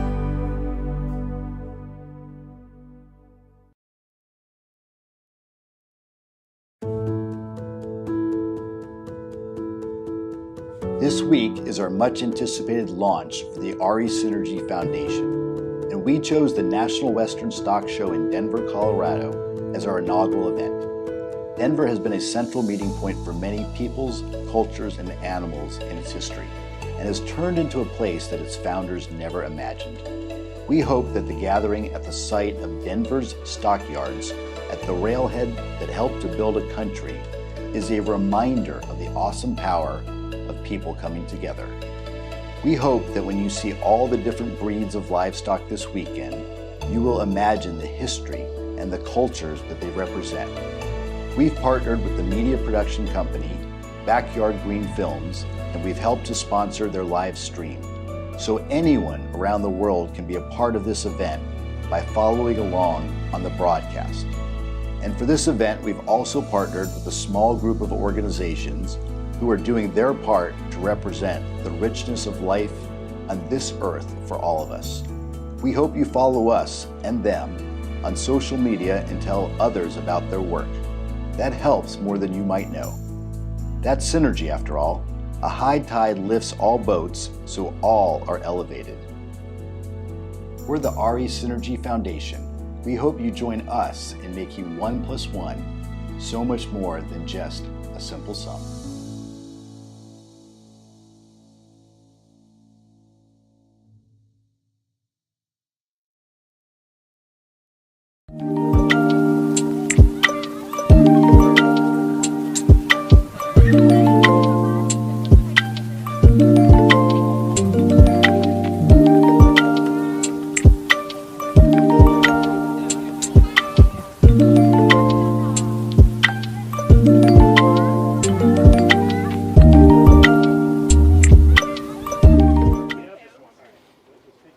Hi, would you introduce yourself, please? I'm Doug David with Bow Creek Ranch. And we just talked to your other half, was that right? Yes. Just a couple minutes ago, and your daughter? No, Right? it's my neighbor girl. Your neighbor girl, and neighbor girl did quite well at this Yeah, show. she did really well. Yeah, showmanship. She So- helps us a lot, so. Yes, well, we understand that you're also famous for other things other than the junior showmanship with your crew here. Tell me a little bit about what you sell. We sell a lot of different cuts of yak meat. We do anything from like a summer sausage, we do Polish, jalapeno cheddar and plain, we do a ring bologna, breakfast sausage, and then a variety of steaks and burger. Now, I was looking at these steaks. That's a little bit of different marbling on that. Yeah, Tell me yeah. what that. Why that? The yaks are about a 90% lean animal. So when you look at this, you're not going to see as much marbling, and it depends on how they're finished also, or what they're fed to finish. Normally, our cuts have more fat on the edges of them, but our processor trimmed them this time. So, but normally we have a little bit bigger steak, but we were we had trouble getting our processing done for the show in time. Yeah, so it's been a year, hasn't it? It's been a struggle. Yeah. But we got plenty here today, you know. So we will sell out of burger, and we've already sold out of some other items. So. And you do shipping too, right? Yes, we ship every Monday and Tuesday. So if you guys anybody's interested, all you have to do is go to our website, www.bowcreekranch.com. There's a shop button, and I ship out every Monday and Tuesday.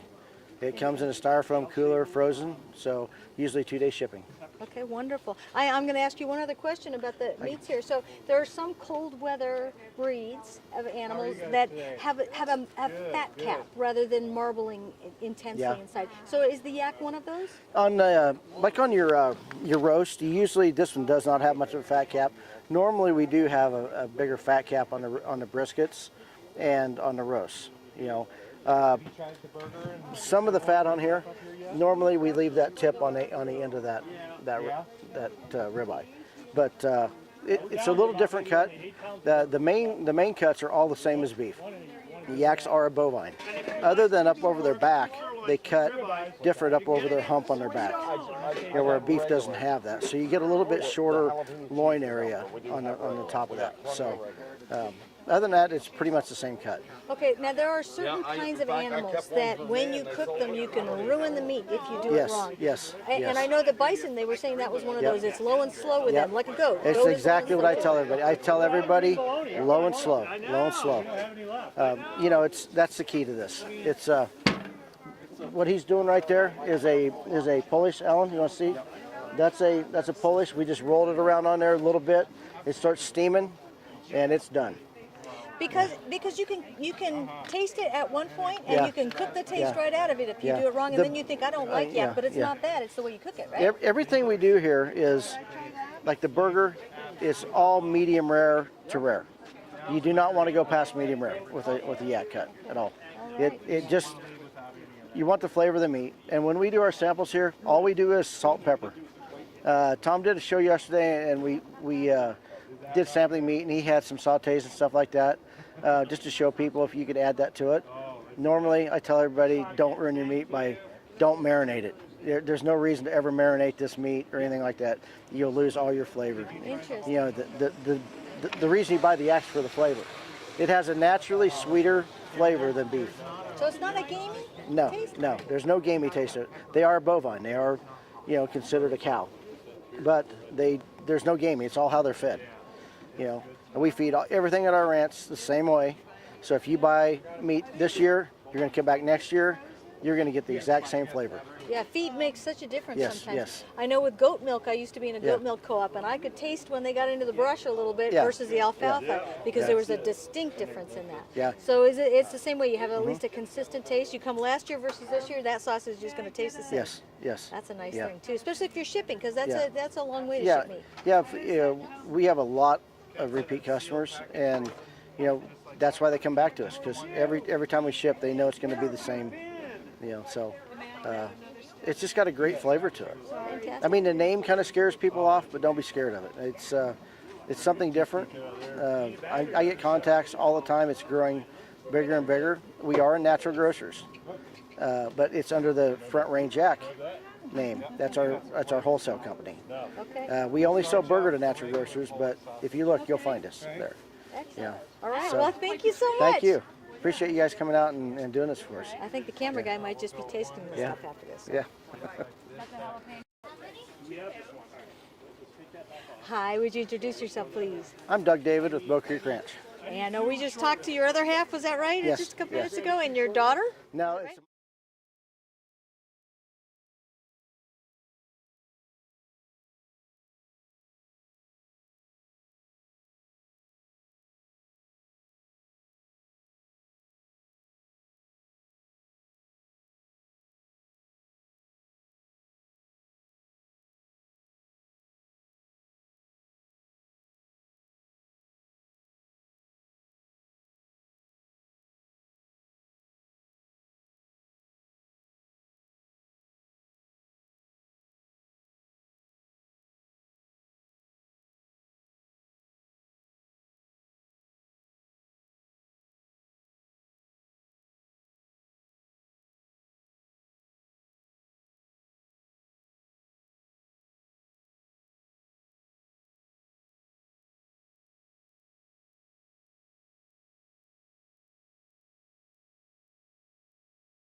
We keep original Texas Longhorn history alive, and you can taste it. Certified Texas Longhorn beef.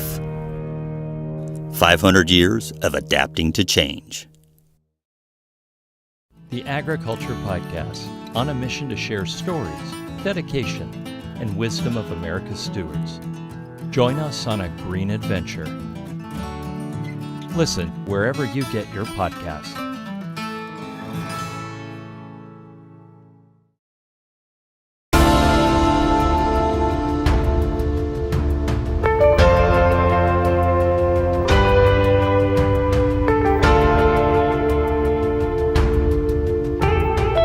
The meat has more flavor. It's a sweeter meat. It's just more flavor.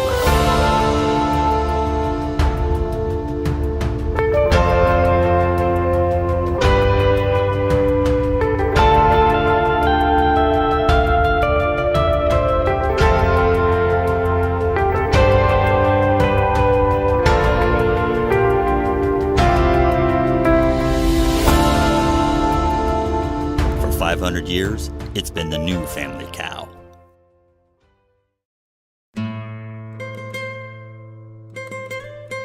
Galicinos, the small horse with a big heart. A very rare breed descended from the original colonial Spanish horses brought to the islands of Cuba and Hispaniola. Although thousands were brought to the U.S. in the 50s and 60s, they are now considered critically endangered by the Livestock Conservancy.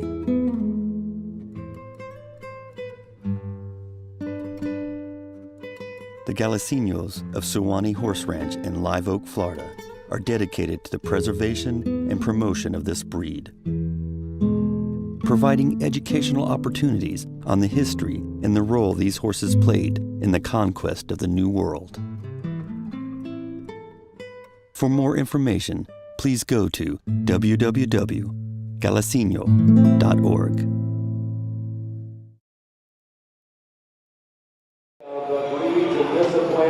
From ranch horses, Metro Matchup, reining cow horse, who had the show jumping and coverage for time of the mule dog, the address this week. It is incredible the variety of animals that we have seen over that time. And how come the time has flown and we've had this much fun? I hope you're taking full advantage of the opportunity of this final Sunday performance. Further barn from our Bush Stettler, Belgium.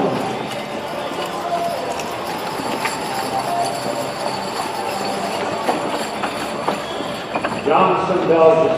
Gary Miller.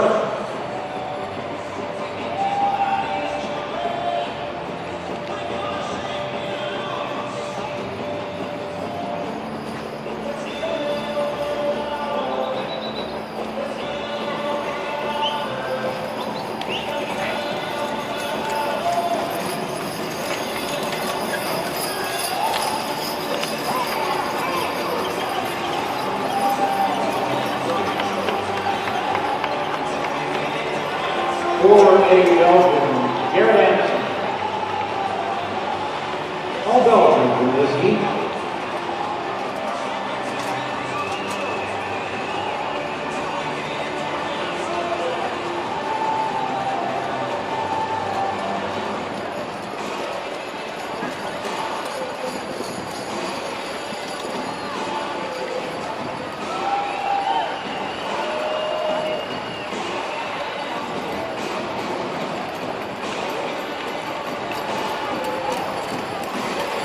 From the reverse with the bird bar hit, reverse with the bird bar hit.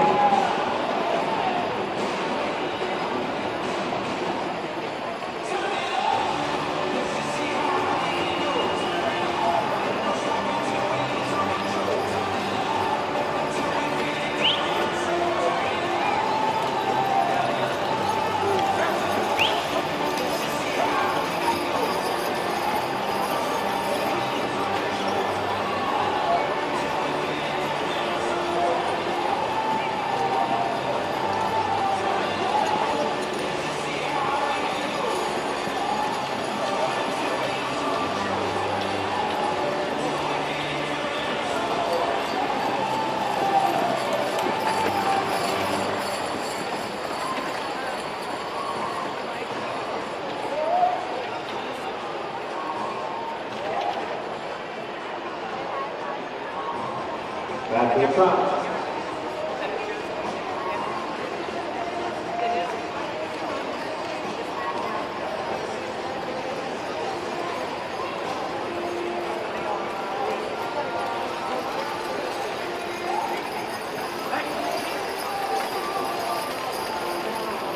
Well, please walk the horses all along.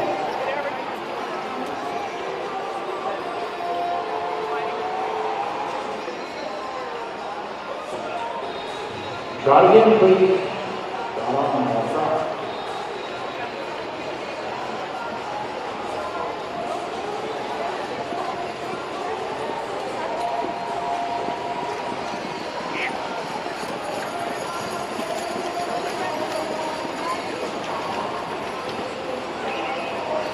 Begin the lineup with Burger Barn. Begin the lineup with Burger Barn.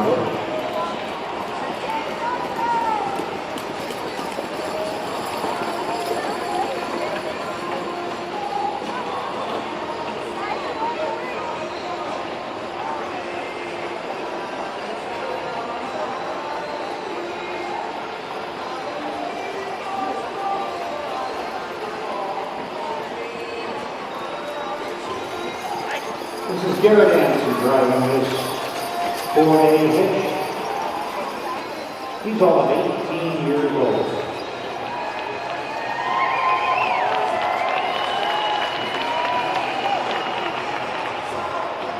Must have recovered from that swamping incident last time.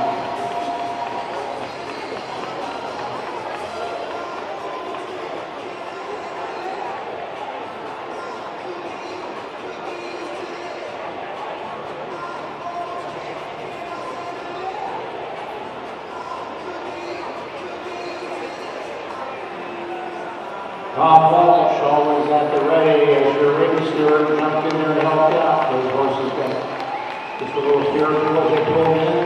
And I don't know how many saw him clear this fence yesterday when we had our riders in bucked off. But he'll be there, I'll tell you that.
They just was born, they got that Hanson Belgian to, I think it's the left-hand horse, and the wheel is a stallion, and they actually used him as a stallion all year, and when they get him in this hitch, with all these other horses, he's all horse, he just minds his man to get going.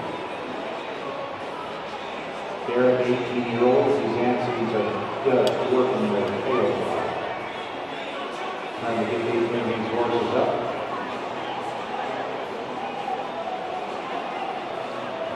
I don't know how many of you were the last couple of days, but when Gary Miller from the Johnson ditch gets in here, I kind of poked at him a few times, saying, pick him out to the left, please. Pick him out to the left. And kind of comment, I've never seen that man, and I've seen him in a lot of rings, a lot of times, and I've never seen him without a smile on his face. Saw him in the barn a little while ago, and I said, in truth, Gary, we're trying to decide if that's actually a smile or a grimace. And he said, Paul, when I'm up there on that box, that's my happy place. So we'll give you credit for a smile, Gary.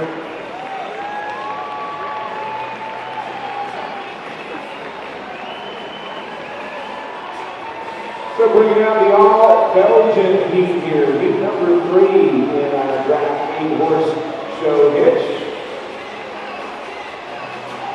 Spinning on that fifth wheel, as Paul mentioned a couple of heats ago, to turn and make their way back out to the holding area. Keep in mind here that the holding area is nowhere close to the side of the show arena. Not much room out there. They generally open up that back roll-up door and allow some to go out, some to come back in as necessary. But there is a lot of maneuvering that needs to be done to keep things moving along. Of course, if it wasn't for all of our superintendents, arena stewards here, paddock masters as well, it wouldn't happen. Thanks to Brian Holden, who makes all of the calls out back. Sal Walsh, of course, in communication constantly with them to keep things rolling along here. Jack Taylor also all for this, and they all keep things going. Bill Ralston, Jimmy Wagner, they're part of the crew that does all of that organization. Brian, looks like we're probably going to have a rework of some kind because if we were not going to work again, we would have left these horses here and brought the rest of them back. I think what we've done is excuse 2 of these. It looks to me like the Johnson hitch is going to stay here. Otherwise, they'd be beating leather to the gate, and then we're going to bring whatever Mr. Lewis wants back in here. We'll get him back in there. I'm guessing we'll bring 2, maybe 3, but I doubt it. We'll see. I'm not going to guess. We'll leave it up to Mr. Lewis.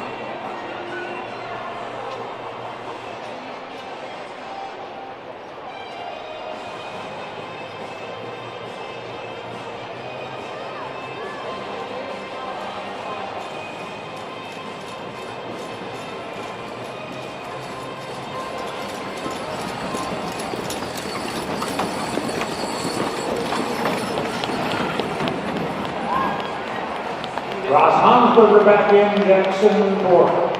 Yeah, we got 2 working off right now, and those of you who are in the front row, please be sure that you are back away from the rail. As tempting as it may be to reach out and touch these animals, that is a very, very bad idea. Stay back and see them away from the rail, please. Thank you.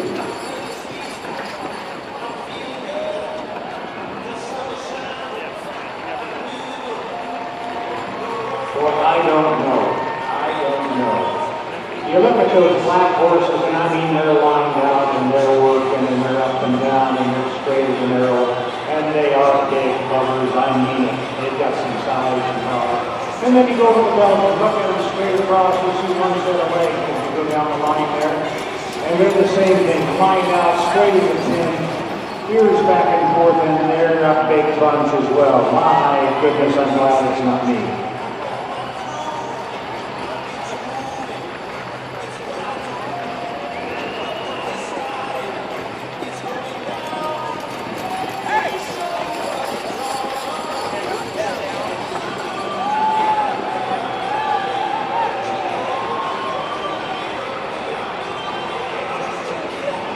Line up, please. Come in and line up, please. Come in and line up. Watch Tommy. Watch Tommy pretty closely. He's going to put you where he wants you. We'll get it right back in here.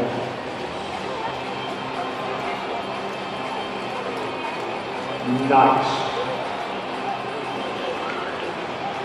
So nice. Now, we're going to have to get, I mean, not hub to hub, but fairly close. Watch as Gary. You think those horses are going to go past, and then the lineup, as you go down the line, kind of keep coming forward back. There they are.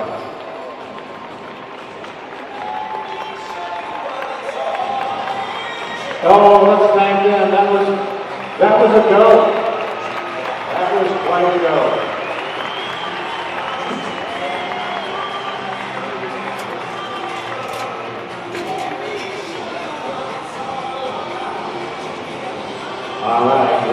the other 7 in here.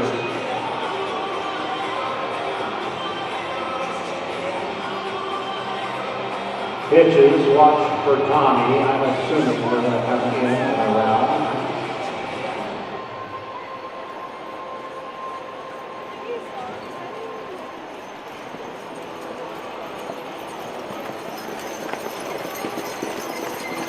It's about to get tight in here, but it's also about to get real impressive, ladies and gentlemen.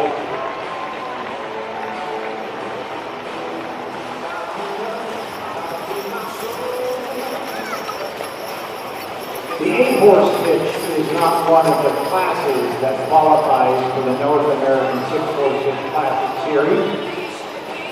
But we did a calculation last night. If you're wondering how good of horses you're seeing, 5 of the hitches that will compete out of the 16 have won the North American 6-horse hitch Classic Series Finals Championship at least once, and some of them several times. Look at this. Watch this. Huh? What? What? Tommy, that was cool. Wow. Wow.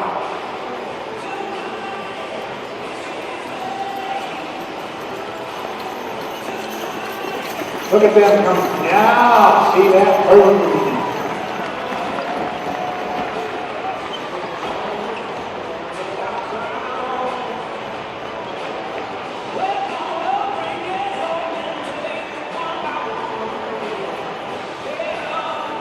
If you're taking pictures, it just keeps getting better and better, doesn't it? It's just a better and better picture. Here comes that Burger Barn hitch. Them's some big ones as well.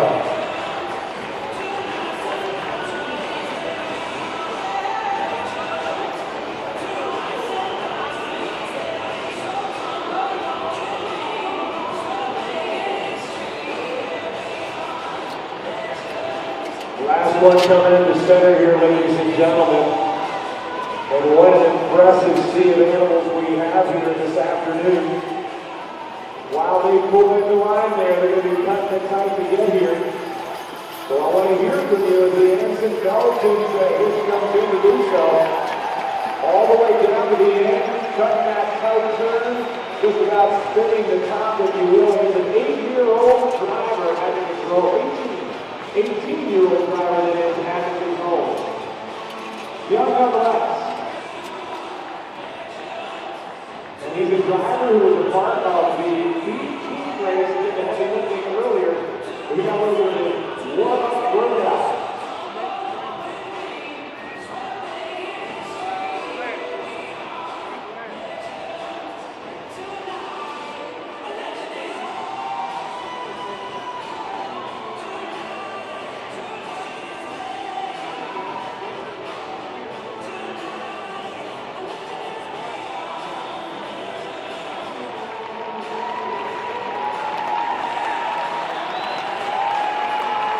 There we are.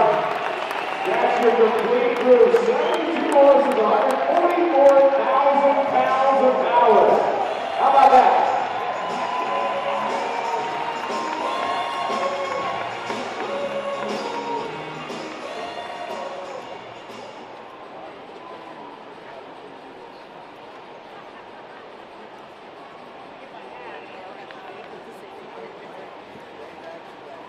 I had to get a selfie before we get those results.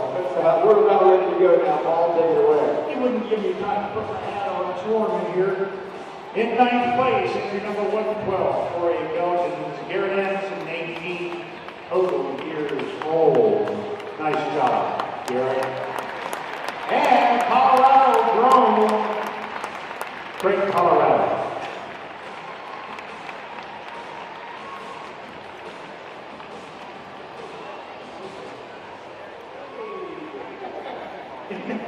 In 8th place, High Point Clydesdale, Freeman Yoder, Brett Fielding, Hooper, Utah.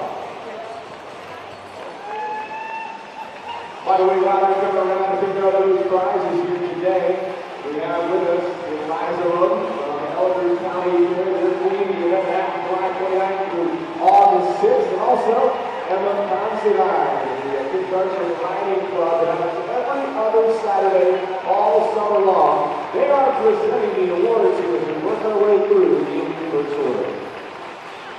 In 7th place, Clark Family Orchard. That's Wilbur Helmuth, another Colorado hit. Palisade. World's Best Peaches over there in Palisade.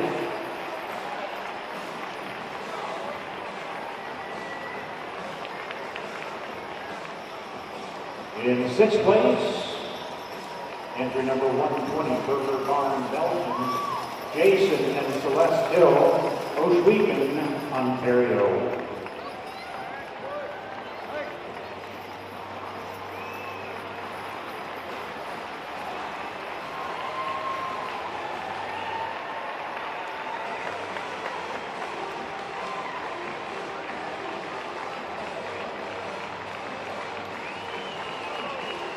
In 5th place, entry number 118, Mark Messenger, Memorial Hitch. Cheyenne, Wyoming, almost Colorado, Brian Coleman.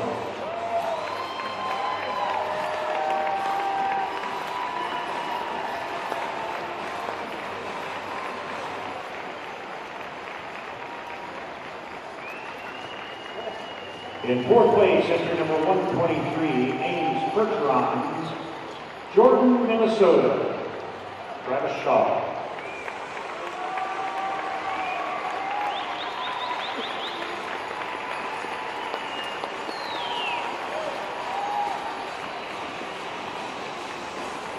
In 3rd place, entry number 109, unloading essential oils, Mona, Utah, Tim Sparrow.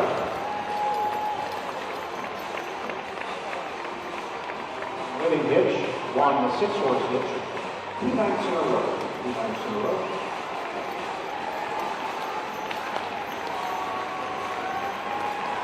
That's a big bunch as well. My goodness.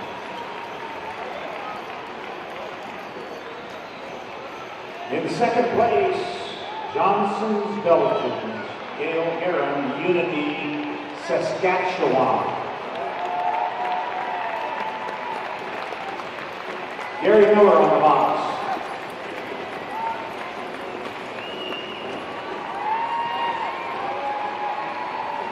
Love to see that camaraderie and sportsmanship, by the way. Gary sent the salute across to the only remaining hitch here before we present to them. Sportsmanship and horsemanship hand in hand are synonymous with the draft sport. Of course he did.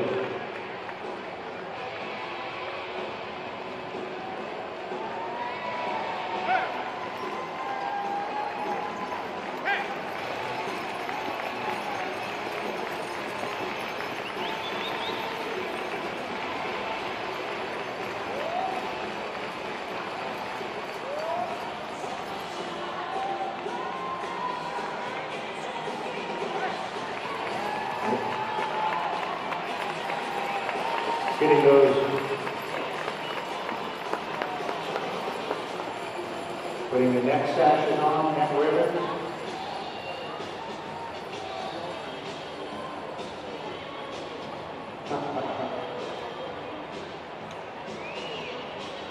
It is so far up there. There you go, that's how it's.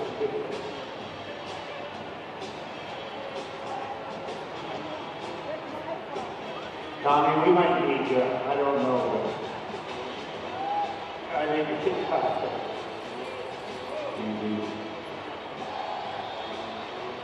That'll bring us to the winner, Jackson Ford Ranch, Bergeron, Fort Jackson, Wyoming. Ross Hanford back there on the line.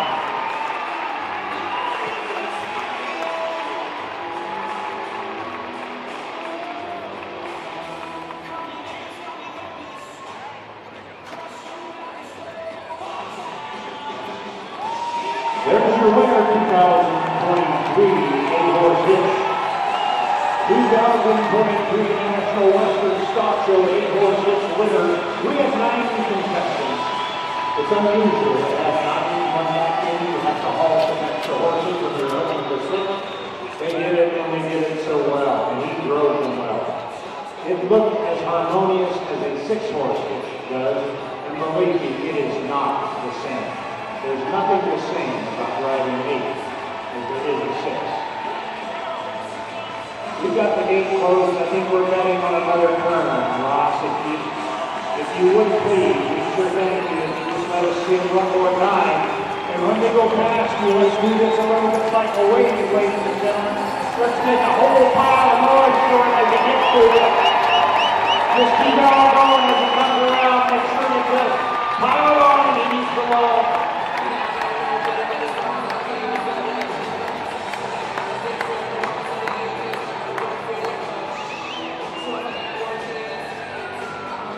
Let's keep it going over there on the north side. Help him out. And when he gets a little closer, all getting around. Let's everybody take him to the gate right now.